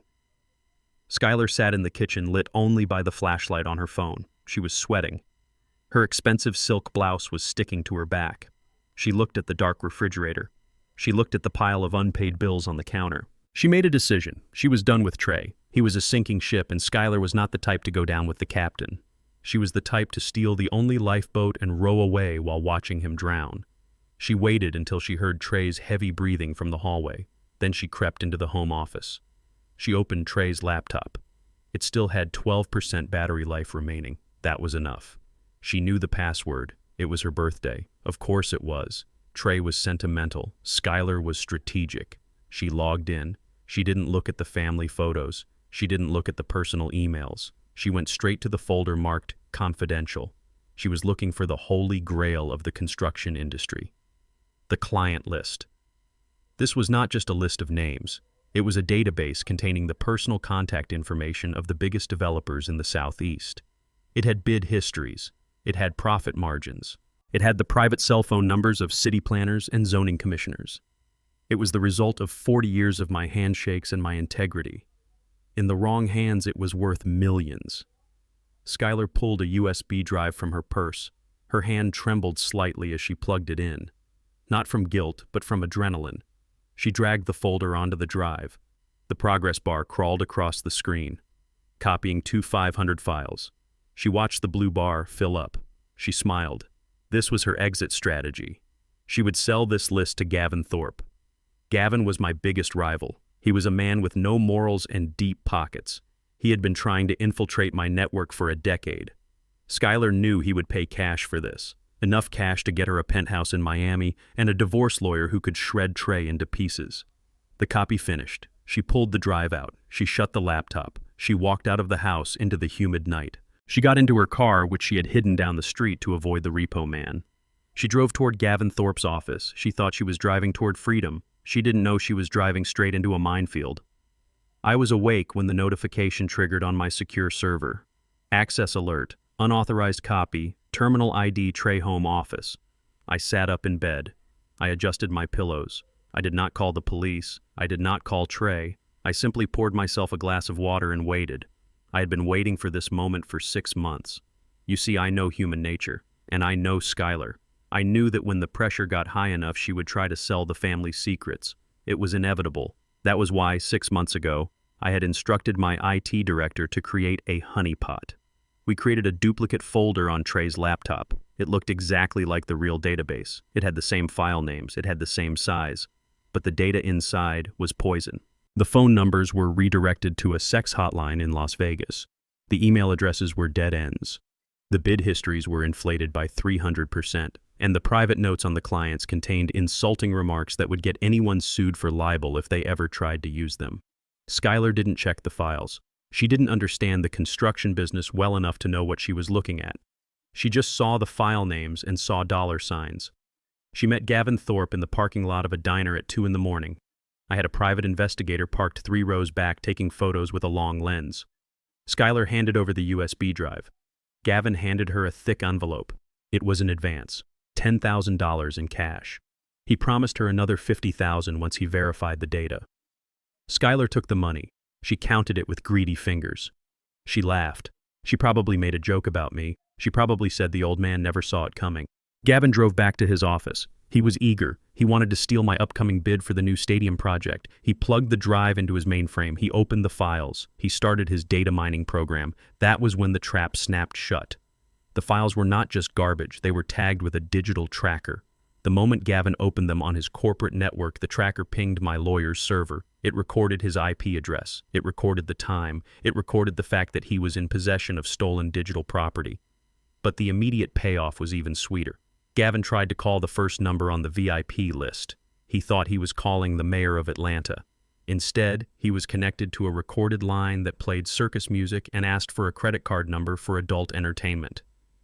He tried the second number. It was a disconnection tone. He looked at the bid data. It showed that we bought concrete for $500 a yard, a price so absurdly high that any contractor who used it for an estimate would look like an idiot. Gavin realized he had been played. He realized he had bought a bag of digital trash from a desperate housewife. His face must have turned a magnificent shade of purple. He picked up his phone. He didn't call me. He called Skylar. Skylar was sitting in a motel room counting her cash again. She saw Gavin's number. She answered expecting praise. She answered expecting the rest of her money. "You stupid woman," Gavin screamed. His voice was so loud she had to hold the phone away from her ear. "You sold me garbage. This data is fake. It is a joke." "What?" Skylar stammered. "No, that is impossible. I took it right from Trey's laptop. It is the master list. It is a decoy, you idiot," Gavin roared. The numbers connect to phone sex lines, the prices are wrong, and worst of all, you infected my network with a tracker. Desmond knows. He knows I have the drive. Skylar felt the room spin. No, she whispered. No, he can't know. He knows, Gavin yelled. And I am not going down for corporate espionage because of you. I am filing a police report right now. I am telling them you approached me and tried to defraud me with fake information. I am handing the drive over to the authorities. You better get a lawyer, and you better return my $10,000, or I will send someone to collect it from your skin. The line went dead. Skylar sat on the cheap motel bed. The cash in her lap suddenly felt heavy and dirty. She looked at the phone. She realized that she had not just betrayed her husband. She had walked into a cage that I had built for her before she even knew she was in the game. Back in my house, I received a text from Saul Cohen. Tracker active. Thorpe's IP address confirmed. We have proof of theft and proof of attempted sale. Do you want to press charges? I looked at the message. I thought about Skylar alone in that motel room. I thought about Trey sleeping in the heat of the dark mansion, unaware that his wife had just tried to sell his inheritance for pocket change. I typed my reply. Not yet. Let them sweat. Let Gavin scare her. Let her run. When she realizes she has nowhere to go, she will come back to the house. She will try to lie her way out of it. And that is when we will play the recording. I put the phone down. I turned off the lamp. I slept soundly that night. The implosion had happened exactly as predicted. The foundation of their marriage was built on my money. I removed the money and the structure collapsed. Skylar was a criminal. Trey was a cuckold. And I was just a simple builder who knew that if you give a thief enough rope, they will eventually hang themselves. The sun would rise in a few hours, and with it would come the final reckoning. The eviction notice was taped to the front door of the Buckhead mansion at 9 in the morning. It was a bright orange sticker that looked like a scar on the mahogany wood. 2 sheriff deputies stood by the entrance with their arms crossed. They were not the private security guards that Trey used to boss around. These were men of the law, and they had a court order signed by a judge who had seen the evidence of the trust violation. I was not there to see it, but my property manager gave me the report. He told me that Trey tried to argue. He tried to tell the deputies that it was his house. He tried to tell them that there was a misunderstanding with the bank. But the deputies did not care about his explanations. They cared about the paperwork. And the paperwork said that Trey Carter was a squatter in a property owned by the Carter Family Trust. They gave him 30 minutes to pack. 30 minutes to condense a life of luxury into 3 suitcases. Trey ran up the stairs. He grabbed his designer suits. He grabbed his watches. He grabbed the things he thought defined him. Skylar did not grab clothes. She grabbed her jewelry box. She grabbed the small safe from the closet. She grabbed the things she could sell. They met on the front lawn. The neighbors were watching from behind their curtains. The landscapers across the street stopped their mowers to stare. It was the public humiliation that I had warned him about. It was the moment the bubble finally popped. Skylar looked at the pile of luggage on the grass. Then she looked at the Porsche Panamera parked in the driveway. We can sleep in the car tonight, Skylar said. We can go to a hotel tomorrow when I sell the diamond necklace. Trey shook his head. The car is tracked, Skylar. The repo man will be here any minute. We can't take the car. Skylar froze. She looked at the silver machine that had been her chariot. Then she looked at Trey. She looked at his sweating face. She looked at his shaking hands. She looked at the orange sticker on the door. For the first time, she saw him clearly. She did not see a CEO. She did not see a future. She saw a liability. A black sedan pulled up to the curb. It was a Lincoln Town car. The window rolled down. The man in the back seat was wearing a sharp gray suit. It was Dalton, the lawyer who had represented the rival firm, the man Skylar had been talking to while Trey was sleeping.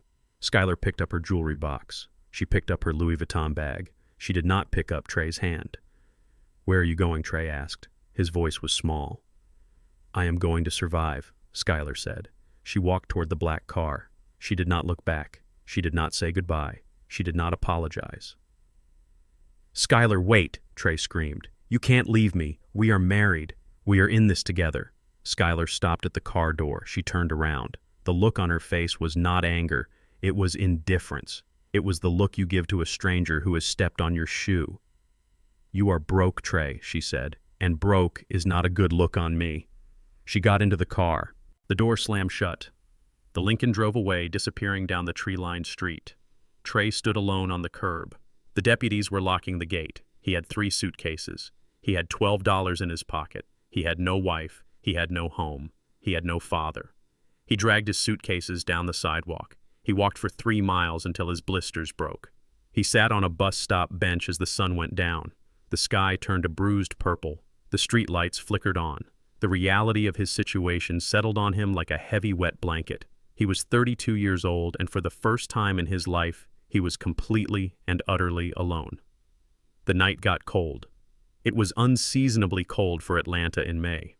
A storm front moved in, bringing a driving rain that soaked through Trey's thin cotton shirt. He found shelter under the awning of a closed gas station. He pulled his knees to his chest. He shivered. His stomach cramped. He had not eaten since breakfast the day before. He thought about the food he used to waste. He thought about the steaks he ordered and didn't finish.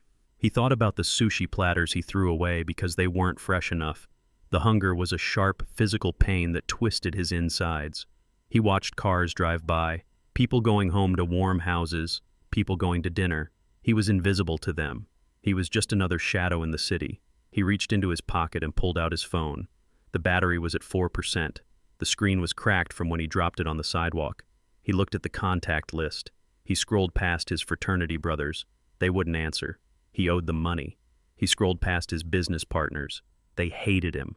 He scrolled past Skylar's number. The pain of that betrayal was still too raw to touch. His thumb hovered over one name, Dad. He looked at the call history. 55 missed calls.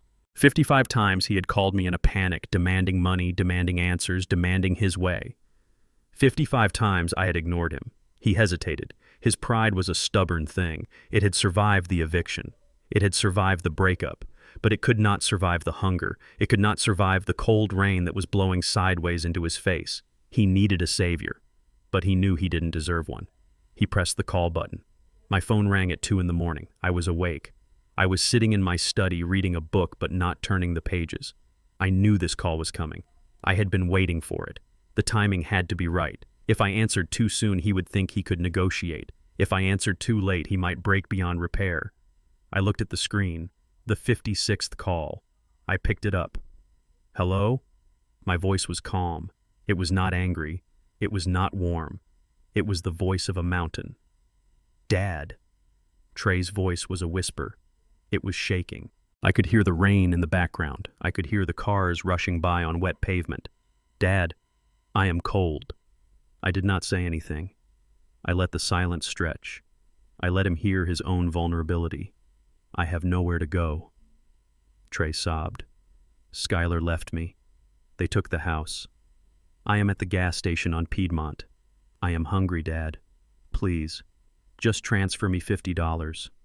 Just enough for a motel and a burger. I will pay you back. I swear. I closed my eyes. It would be so easy. It would be so easy to press a button and send him money. It would stop his pain. But it would also stop his growth. If I saved him now, he would never learn that actions have consequences. He would never learn that a man must stand on his own 2 feet even when the ground is shaking. No, I said.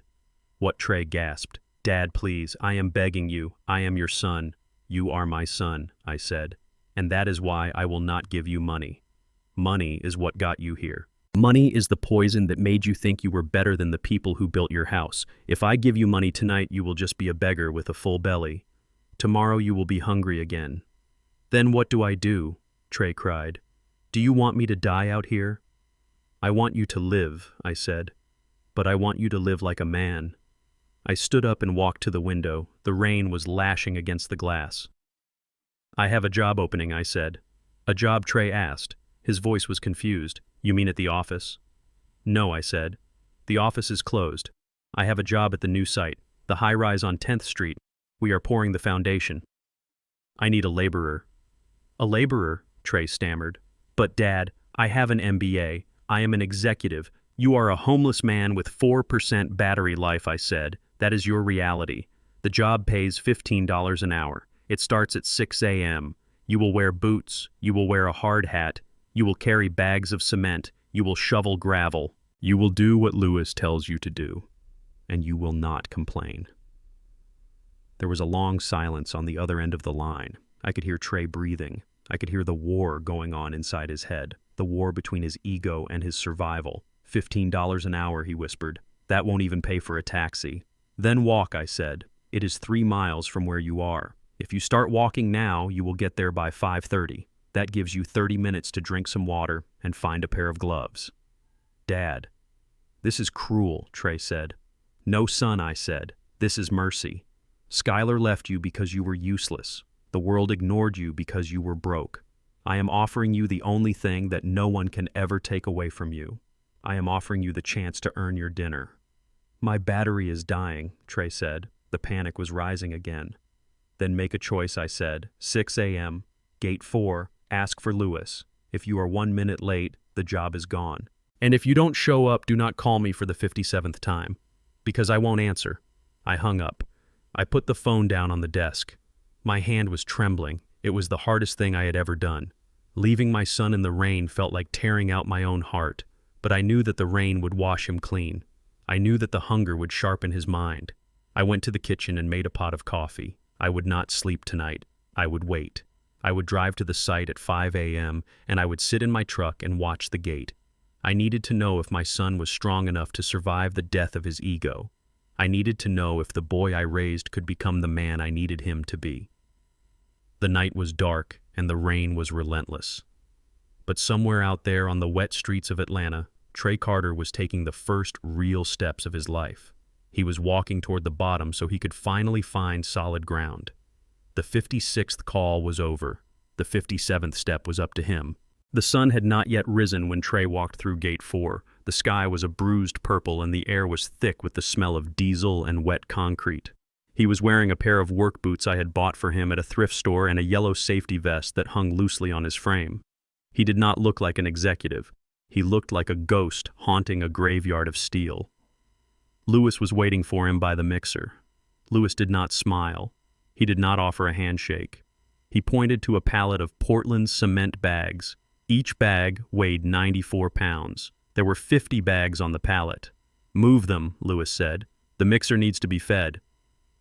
Trey looked at the bags. He looked at his hands that had only ever held a fountain pen or a steering wheel.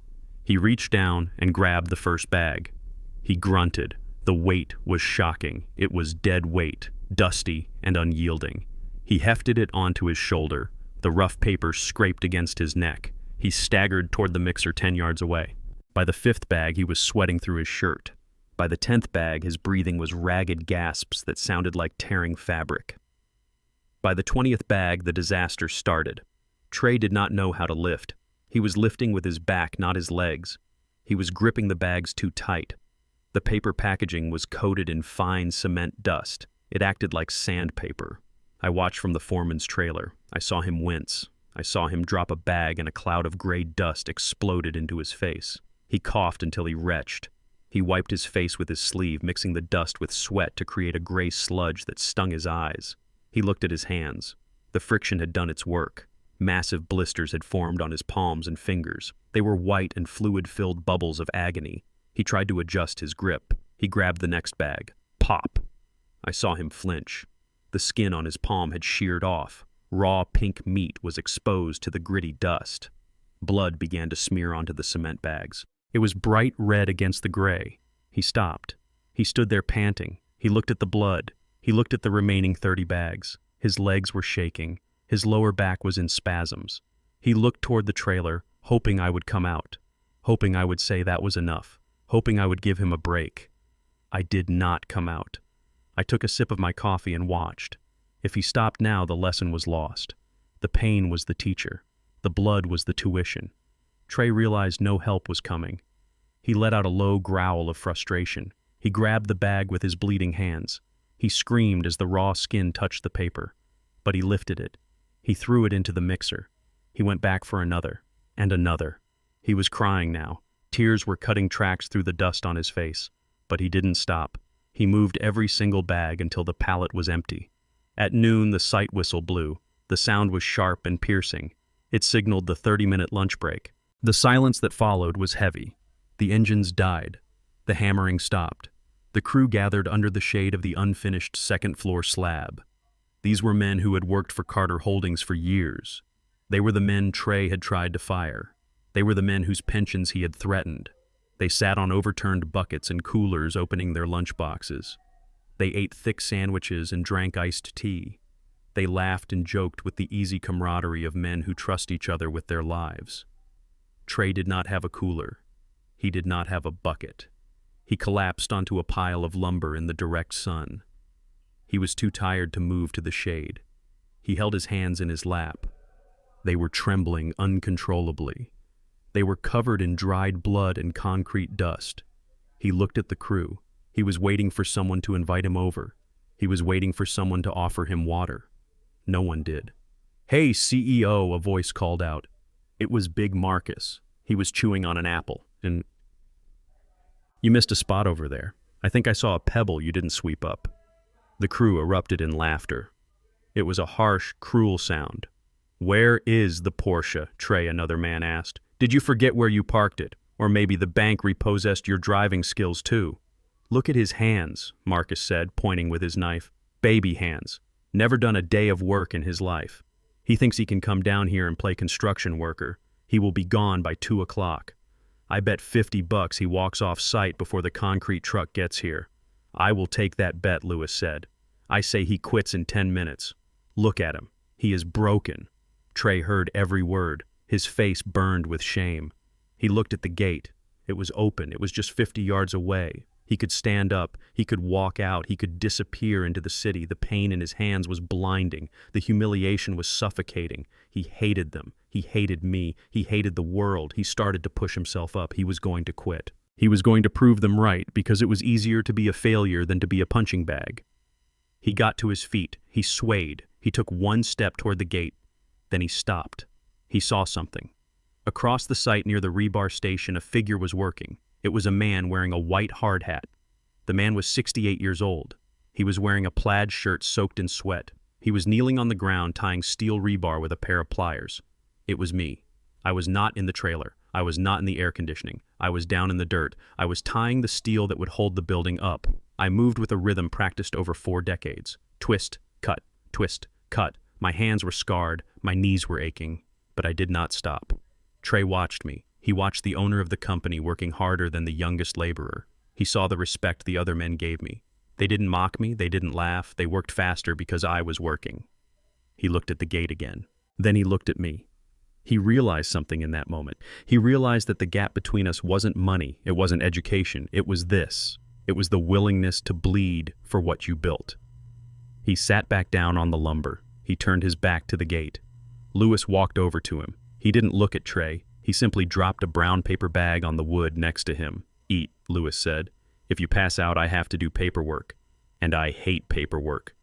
Lewis walked away.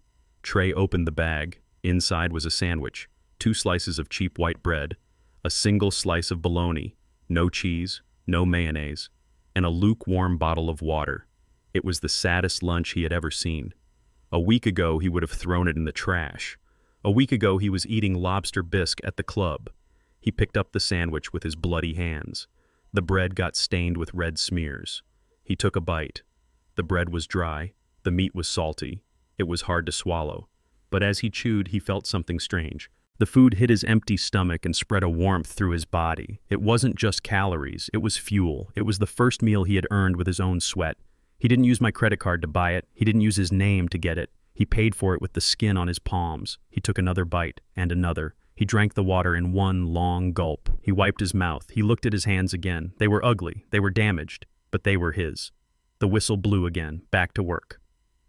Marcus looked over, expecting the spot on the lumber to be empty. He expected to collect his $50.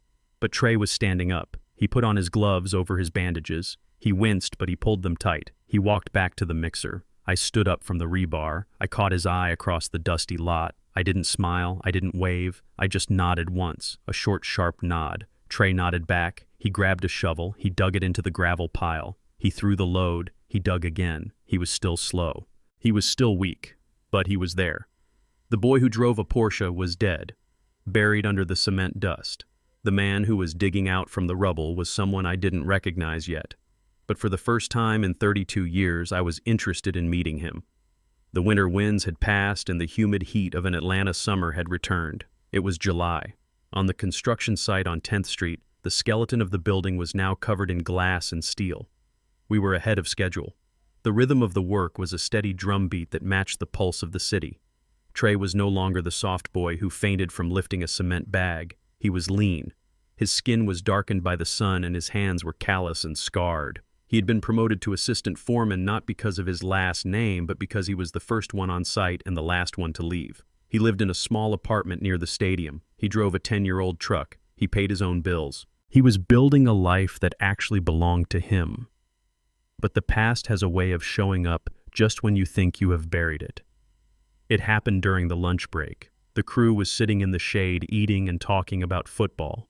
I was reviewing safety reports in the trailer. Suddenly, the sound of the site gate rattling violently cut through the air. Then came the screaming. It was a voice I had not heard in months, but it was unmistakable. It was high-pitched and filled with a frantic entitlement. I walked out of the trailer. I stood on the metal steps and looked down. Skylar was storming across the gravel lot. She looked different. The designer clothes were gone, replaced by a dress that looked expensive from a distance, but cheap up close. Her hair was messy, her eyes were wild, and in her arms she was clutching a bundle wrapped in a blue blanket. She was carrying a baby. She marched straight toward Trey. The other workers stopped eating. They went silent. They knew the history. They knew the damage this woman had caused. Trey stood up slowly. He wiped his hands on his jeans. He did not run to her. He did not look happy. He looked guarded. Skylar stopped 3 feet away from him. She thrust the baby forward like a weapon. "Look at him," she screamed. Her voice cracked. "Look at your son, Trey. Look at what you are doing to us. We are living in a motel with roaches, while you play construction worker and your father sits on millions." Trey looked at the bundle. The baby was sleeping. It was tiny and innocent. A fragile life caught in a war of greed. "What are you doing here?" Skylar, Trey asked. His voice was calm. It was deeper than it used to be. "I am here for what is mine," she yelled. "I gave birth to your heir. I gave this family a legacy. And you abandoned us. You let your father cut us off. Well, I am done waiting. I want my money. I want back pay for child support. I want a house. And I want it today, or I am going to the press. I will tell everyone that Desmond Carter lets his grandson starve." She turned to face me. She saw me standing on the trailer steps. Her eyes narrowed. "There he is," she spat. "The great philanthropist, the man who builds libraries but hates his own blood. Are you happy, Desmond? Are you happy seeing your grandson dressed in rags?" I walked down the steps. My boots crunched on the gravel. I walked slowly. I did not look at Skylar. I looked at the baby. I signaled to Lewis. "Bring a chair," I said. Lewis brought a folding chair. "Sit down, Skylar," I said. "You are hysterical. You might drop the child." "I am not sitting," she shrieked. "I want a check." "Sit down or leave," I said. My voice was not loud, but it carried the weight of iron. She sat. She held the baby tight against her chest. She was trembling. "You think you won?" she hissed at me. "You think you broke me? But I have the ultimate proof, right here. This is Trey's son. You can't deny biology. You have to pay. It is the law." Trey looked at me. There was a question in his eyes. He remembered the conversation in the kitchen months ago. He remembered the doubt. But looking at the baby now, looking at the tiny hands and the sleeping face, the biological pull was strong. He wanted to believe. "Every man wants to believe that he is a father. Is it mine?" Trey asked softly. "Of course it is yours, you idiot," Skylar snapped. "Who else would it be? I was your wife. I was faithful. Your father put those lies in your head because he is a sick old man." I reached into the back pocket of my jeans. I pulled out a folded document. It was not a check. It was a laboratory report from Northside Hospital. "You see, Skylar," I said, walking closer. "You made a mistake. When you gave birth last week at the county hospital, you listed Trey as the father on the birth certificate to secure insurance. That made it a public record. And since I am the one paying for the catastrophic insurance policy that covers Trey and his dependents, I have access to the medical files." Skylar went pale. She clutched the baby tighter. The baby stirred and started to cry. A thin, wailing sound. "I authorized a paternity test," I said. "I had the sample taken the day he was born. It is standard procedure for the insurance company when the parents are separated." "You had no right," she whispered. "I have every right to know where my money goes," I said. I opened the document. I smoothed it out on the hood of a nearby truck. The crew gathered around. They were not gossiping, they were witnessing. This was a trial, and the verdict was written in black and white. I read the results aloud. Subject, baby boy Carter. Alleged father, Trey Carter. Probability of paternity, 0.0%. The silence on the site was absolute. Even the wind seemed to stop. Trey stared at me. He stared at the paper. He didn't blink, he didn't breathe. He didn't. I continued reading. However, the genetic markers found a 99.9% match with a profile already in the system, a Mr. Marcus Turbo Williams. I looked at Skylar. Turbo, I said. That is the personal trainer at the gym you went to every morning, the one you paid $3,000 to for private sessions while Trey was in Germany. Skylar looked like she had been shot. Her mouth opened and closed, but no sound came out. The lie she had built her entire future on had just collapsed. She looked down at the baby that was supposed to be her golden ticket, the baby that was supposed to get her the mansion back. Now it was just evidence of her infidelity. It is a mistake, she stammered. Her voice was weak. The lab made a mistake. They swapped the samples. There is no mistake, Skylar, I said. Turbo confirmed it. I called him this morning. He admitted everything once I told him he might be liable for child support fraud if he didn't speak up. He is actually quite excited to be a father. He works at a car wash now. I am sure he will be happy to see you. Trey took a step forward. He walked up to Skylar. He looked down at her. For a moment, I thought he might yell. I thought he might flip the chair over. I thought the old Trey, the emotional and reactive Trey, would explode. But the man standing there was not the old Trey. He was a man who had shoveled gravel for 3 months. He was a man who had learned patience. He looked at the crying baby. He reached out and touched the baby's cheek with a gentle finger. He is beautiful, Trey said. Skylar looked up, hope flickering in her eyes. Trey, please. We can work this out. We can lie. We can tell everyone he is yours. Your father doesn't have to know. Oh, wait, he does know. But we can ignore him. We can start over. I love you, Trey. Trey pulled his hand back. He stood up straight. He looked at Skylar, and for the first time she saw nothing in his eyes. No love, no hate, no anger, no hate. Just a vast, empty indifference. You don't love me, Trey said. You don't even know me. You love the credit card. And now that the card is declined, you are trying to swipe a baby. He took a step back. You should go to Turbo, he said. The baby needs his father, and it is not me. But Trey Skylar cried, I have nowhere to go. That is not my problem, Trey said. He turned his back on her. He walked over to the cooler and picked up his water bottle. He took a long drink. Then he put on his gloves. Lewis, he called out. We have a slab to pour. Let's get back to work. The crew moved instantly. Engines roared to life. Hammers started swinging. The noise of the construction site swallowed Skylar's sobbing. She sat there for another minute, stunned. She looked at Trey's back. She realized he wasn't going to turn around. He wasn't going to save her. He was busy building something real, and she was no longer part of the blueprint. She stood up. She wrapped the blanket tighter around the baby. She looked at me one last time with venom in her eyes, but she said nothing. She knew I had won. She walked back across the gravel, her heels sinking into the dirt, struggling to maintain her dignity while carrying the weight of her lies. I watched her go. I felt a pang of sadness for the child, but I knew the child would be fine. I would make sure Turbo had a job. I would make sure the boy had a chance. But Skylar had to learn her lesson the hard way. I walked over to Trey. He was tying rebar. His face was set in a hard line. You okay, son? I asked. Trey didn't stop working. He twisted the wire and snipped it clean. I am fine, Dad, he said. He looked at me and gave me a small, tired smile. I just feel lighter, he said. Like I just put down a heavy bag I didn't know I was carrying. I patted his shoulder. Good, I said. Keep working. We have a deadline. The leech was gone. The poison was drained. My son was free. And for the first time since this whole mess began, I knew that the Carter name was safe. Not because of the money in the bank, but because of the steel in my son's spine. The Fulton County Courthouse smelled of floor wax and stale anxiety. I sat in the back row of courtroom 4B. I was wearing my best suit, but I did not feel like a CEO today. I felt like a spectator at a funeral. Skylar stood at the defense table. She was wearing a modest blue dress that she had likely bought at a discount store. Her blonde hair was pulled back in a severe bun. She looked small. The arrogance that had fueled her for years had evaporated, leaving behind a trembling shell of a woman who was about to learn that actions have consequences. The prosecutor was a young man who had taken the case personally. He laid out the evidence with surgical precision. He showed the jury the digital logs from Trey's computer. He played the recording of the phone call where Skylar tried to negotiate the price of the stolen data. He showed the contract she had signed with Gavin Thorpe. It was a trail of breadcrumbs that led straight to her greed. Skylar's lawyer tried to paint her as a victim.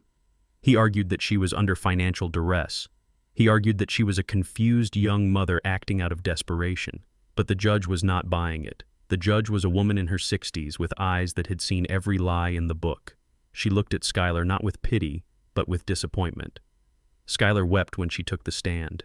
She looked at me in the back of the room. Her eyes pleaded for mercy. She wanted me to stand up. She wanted me to tell the judge that it was all a misunderstanding. She wanted the checkbook to open one last time. I sat still. My hands rested on my knees. I did not look away. I gave her the respect of witnessing her fate, but I did not offer her a lifeline. The verdict came back in 2 hours. Guilty on 2 counts of corporate espionage and 1 count of attempted fraud. Skylar stood up for the sentencing. Her knees buckled and she had to grab the table for support. The judge adjusted her glasses. "Skylar Carter," she said, "you attempted to destroy a legacy that you did not build. You betrayed your family for personal gain. You have shown no remorse, only regret that you were caught." The sentence was not prison time. Prison would have been too easy. Prison provides 3 meals a day and a bed. The judge gave her something much heavier. 5 years of probation, 500 hours of community service, and restitution. She was ordered to pay back the $10,000 she took from Gavin Thorpe, plus legal fees, plus a fine of $50,000. Skylar gasped. "I don't have that kind of money," she sobbed. "Then you will work," the judge said. "You will get a job, you will garnish your wages, and you will pay every cent. If you miss a payment, you will go to jail." The gavel came down. It was a sharp final sound. Skylar was led away by the bailiff to be processed. She looked back one last time. She didn't see me. She saw the ghost of the life she had thrown away. She was 29 years old. She was a felon. She was in debt. And she was alone.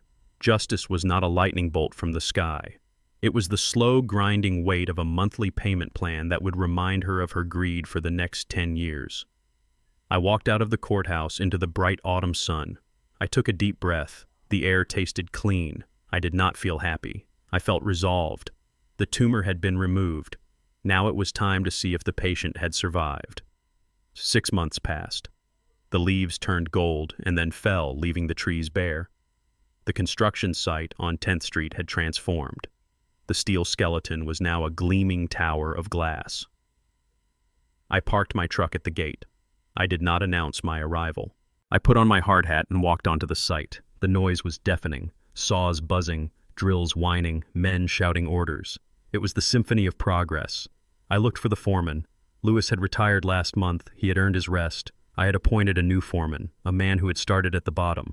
I found him near the loading dock. Trey was standing with a clipboard in his hand. He was arguing with a delivery driver who was trying to offload substandard lumber. "I ordered grade A," Pine Trey said. His voice was rough. It sounded like gravel in a mixer. "This is grade B. It is warped. Look at the grain." The driver tried to argue. "Look, buddy, it is all the same once you paint it." "No." Trey stepped closer. He was wearing a faded gray t-shirt that was stained with sweat and oil. His arms were thick with muscle. His skin was dark from months under the sun. He had a scar on his cheek from a flying wire. He looked dangerous. He looked capable. "It is not the same," Trey said. "My name is on this building. If you put bad wood in my walls, the walls crack. If the walls crack, my reputation cracks. Load it back up.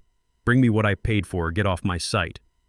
The driver looked at Trey. He saw the set of his jaw. He saw the eyes that didn't blink. He nodded. He got back in his truck. Trey turned around. He saw me. He didn't panic. He didn't smooth his shirt. He didn't try to hide the dirt on his hands. "Hey, Dad," he said. "Hey, Foreman," I said. "How is the schedule?" I asked. "We are 2 days ahead," Trey said. He tapped the clipboard with a pencil. I reorganized the plumbing crew. They were wasting time waiting for the framers. I put them on a staggered shift. It saved us 40 man-hours this week. I nodded. That is smart. I learned it from Lewis, Trey said. He looked at the tower. He looked at the glass reflecting the clouds. It is beautiful, isn't it? He asked. It is, I said. You know, Dad, Trey said, wiping his forehead with a rag. I used to think the beauty was in the ribbon cutting, in the champagne, in the photos. And now I asked. Now, Trey said, looking at his dirty boots. I know the beauty is in the rebar. It is in the things nobody sees. It is knowing that even if a tornado hits this building will stand because I watched every pore. I checked every bolt. He looked at me. His eyes were clear. The entitlement was gone. The boy who demanded a trust fund was dead. The man standing before me was a builder. Wash up, I said. I am hungry. Trey looked at his watch. I have another hour, Dad. I have to sign off on the electrical inspection. I will wait, I said. An hour later, we sat in a booth at a steakhouse. It was not the fancy place with white tablecloths where we used to go. It was a place with sawdust on the floor and neon signs in the window. Trey ordered a porterhouse steak. He ate with the appetite of a man who had burned 3,000 calories before noon. When the check came, I reached for my wallet. It was a habit. I had paid for every meal Trey had ever eaten. Trey reached out and put his hand over mine. His hand was rough. The calluses felt like sandpaper against my skin. No, Dad, he said. I looked at him. I got this, Trey said. He pulled out a leather wallet. It was battered. He opened it. There was no black card inside. There was a debit card from a local credit union and a stack of cash. He pulled out 3 $20 bills. He laid them on the table. I made overtime this week, he said. I looked at the money. $60.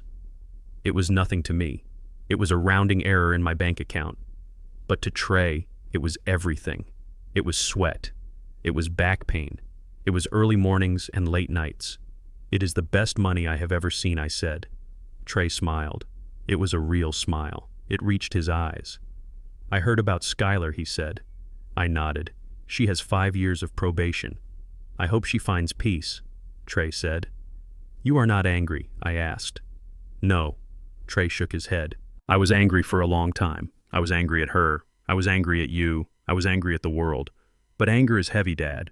It is like carrying a bag of cement that you never put down. I put it down. I am just busy now. I have a crew to lead. I have a building to finish. He took a sip of his water. Dad, he said. Yeah. I don't want the CEO job back, he said. I put my fork down. You don't. No, Trey said. I am not a suit. At least not yet. I want to stay on the site. I want to build. Maybe in 10 years when my knees give out, I will sit in the office. But right now I need to be where the work is. I looked at him. My heart swelled with a pride so intense it almost hurt. I had broken him down to nothing. I had stripped him bare, and he had rebuilt himself into something stronger than I had ever imagined. Okay, Foreman, I said, the job is yours. We finished our meal. We talked about concrete mixtures. We talked about crane load capacities. We talked about the Falcons game. We talked like 2 men, 2 builders, 2 carters. We walked out into the cool night air. See you at 6, Trey said. 6 sharp, I said. He got into his truck. It was old, it was dented, but it started on the first turn. I watched him drive away. I stood there for a moment under the street lamp. I realized that the war was over. I had lost a dependent, but I had gained a son. And that was a trade I would make every single day of the week. Justice had been served, but more importantly, redemption had been earned. The ink on the contracts was still wet when I called the final meeting. It was a crisp November morning. The air in Atlanta was sharp and cold. I did not call the meeting in the glass-walled conference room on the top floor. I called it in the equipment warehouse. It was a massive space that smelled of oil and sawdust and honest work. 200 men and women stood before me. They were the heartbeat of this company. They were the ones who poured the concrete in the rain. They were the ones who hung drywall in the heat. They were the ones who had walked off the job 6 months ago to follow me when I had nothing but a rusted truck and a grudge. They stood in their safety vests and hard hats holding their coffee cups. They looked tired, but they looked proud. They were waiting for me to speak. They expected a speech about profits. They expected a speech about the new skyline we were changing. Or perhaps they expected me to announce that I was handing the keys back to my son. Trey was standing in the front row. He was not wearing a suit. He was wearing his work boots and a flannel shirt. His hands were crossed in front of him. I looked at those hands. They were no longer soft. They were scarred. They were strong. They were the hands of a man who knew the weight of a hammer. I stepped up onto a stack of pallets that served as my podium. I adjusted the microphone. The feedback squealed for a second, then settled into a low hum. 40 years ago, I started this company with a shovel and a prayer, I said. My voice echoed off the metal rafters. I wanted to build buildings that would outlast me. I wanted to leave a mark on this city, and I did. We built the skyline. We built the hospitals. We built the schools. I paused. I looked at the faces in the crowd. But a building is just a pile of rocks without the people who stack them. I continued. For a long time, I thought this company belonged to me. I thought it was my property, my kingdom. I was wrong. I picked up the stack of documents from the table beside me. This company does not belong to me, I said, and it certainly does not belong to my son. A murmur went through the crowd. People shifted on their feet. They looked at Trey. Trey did not flinch. He kept his eyes on me. He knew what was coming. We had discussed it over cheap coffee in a diner at 4 a.m. It belongs to you, I said. I held up the papers. Effective immediately, I am transferring 100% of the ownership of Carter Construction to an employee stock ownership plan. I am retiring. I am cashing out. But I am not selling to a competitor. I am not selling to Wall Street. I am selling it to the people in this room. The silence was absolute. It was the silence of shock. Every single one of you is now a shareholder, I said. From the foreman to the newest apprentice. You own the trucks. You own the drills. You own the profits. You answer to no one but each other. If the company succeeds, you get rich. If the company fails, you go broke. It is in your hands now. I saw Lewis standing in the back. He had come out of retirement for this meeting. He took off his hat and wiped his eyes. I saw Big Marcus look at his hands as if checking to see if they were really holding the power. But who is going to run it? Someone shouted from the back. We know how to build, but we don't know how to file taxes. We have hired a board of directors, I said, experts in finance and law, but they work for you. They serve at the pleasure of the employee committee. I looked down at Trey. And we need a project manager, I said. We need someone who knows the numbers but also knows the sweat. We need someone who has seen the view from the penthouse and the view from the bottom of a ditch. I gestured to Trey. Trey Carter stepped forward. Trey walked up to the pallets. He turned to face the crowd. There was no arrogance in his posture. He did not puff out his chest. He looked humble. The crowd watched him. 6 months ago, they would have booed him. 6 months ago, they would have walked out. But they had seen him bleed. They had seen him eat the same dry sandwiches. They had seen him stay late to fix mistakes he didn't make. I am nominating Trey Carter for the position of senior project manager, I said. He is not the CEO. He does not have a corner office. He reports to the board of laborers. He can be fired by a majority vote of the shift supervisors. I looked at the crowd. Do you accept him? For a long moment, nobody spoke. The tension hung in the air like smoke. Then Big Marcus stepped forward. He looked at Trey. He looked at the scar on Trey's cheek. He works hard, Marcus said. He is not fast, but he works hard, and he doesn't complain about the porta potties anymore. A ripple of laughter went through the room. It was warm laughter. I vote yes, Marcus said. I vote yes, Lewis called out. I vote yes, another voice said. Soon the whole room was nodding. It was not a cheer. It was an acknowledgement. It was a contract signed in respect. Trey took the microphone. His hand was steady. Thank you, he said. His voice was quiet. I won't let you down. I used to think I was better than this work. I used to think I was entitled to your respect because of my last name. I was an idiot. He looked at me. My father taught me that you can't inherit a legacy, he said. You have to build it. I am just a builder now, and I am proud to work for you. He handed the microphone back to me. He stepped down and rejoined the ranks of the workers. He didn't stand apart. He stood among them, one gray shirt in a sea of gray shirts. I felt a lump in my throat. I swallowed it down. Meeting adjourned, I said. Get back to work. You are burning daylight, and you are paying for it now. The crowd erupted into cheers. Caps were thrown in the air. Men shook hands. They walked out of the warehouse with a new stride. They walked like owners. I stayed behind. I watched the room empty out. I watched my son walk out with his crew talking about concrete density and delivery schedules. He didn't look back at me. He didn't need to. He had his own path now. I walked out to my truck. The sun was high in the sky. I drove away from the headquarters. I drove past the skyline I had helped build. I drove past the memories of 40 years of struggle. I drove north. I drove until the city turned into suburbs, and the suburbs turned into woods. I drove until the asphalt turned to gravel. I pulled up to a small cabin by a lake. It was quiet.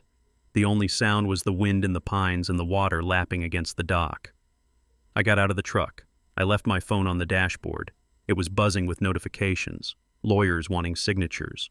Reporters wanting comments. Financial advisors wanting to discuss my portfolio. I ignored them all. I walked down to the dock. I sat on a wooden bench that I had built with my own hands. I picked up my fishing rod. I baited the hook. I cast the line into the water. The ripples spread out in perfect concentric circles, disturbing the reflection of the clouds. I thought about fatherhood. People think that loving a child means giving them the world. They think it means protecting them from pain. They think it means clearing the path so they never stub their toe. I used to think that too. I gave Trey everything I never had. I gave him the soft life. And it almost destroyed him. It turned him into a monster who thought the world owed him a living. Real love is harder. Real love is watching your child fall and not picking them up. Real love is letting them go hungry so they learn the value of food. Real love is letting them be cold so they learn the value of shelter. It broke my heart to ignore those 55 calls. It tore me apart to see him sleeping in a car. Every instinct in my body screamed at me to save him, to write a check, to fix it. But if I had fixed it, he would have stayed broken. I looked at the water. The bobber dipped below the surface. A fish was biting. I reeled it in slowly. It was a fight. The fish pulled, I pulled back. It was a struggle. And in that struggle was the beauty of life. Trey was going to be okay. He wasn't rich anymore. He wasn't famous. He wasn't a CEO. But he was a man. He could look himself in the mirror and know that the face looking back had earned its place on this earth. I unhooked the fish. It was a small bass. I looked at it for a moment, admiring its fight.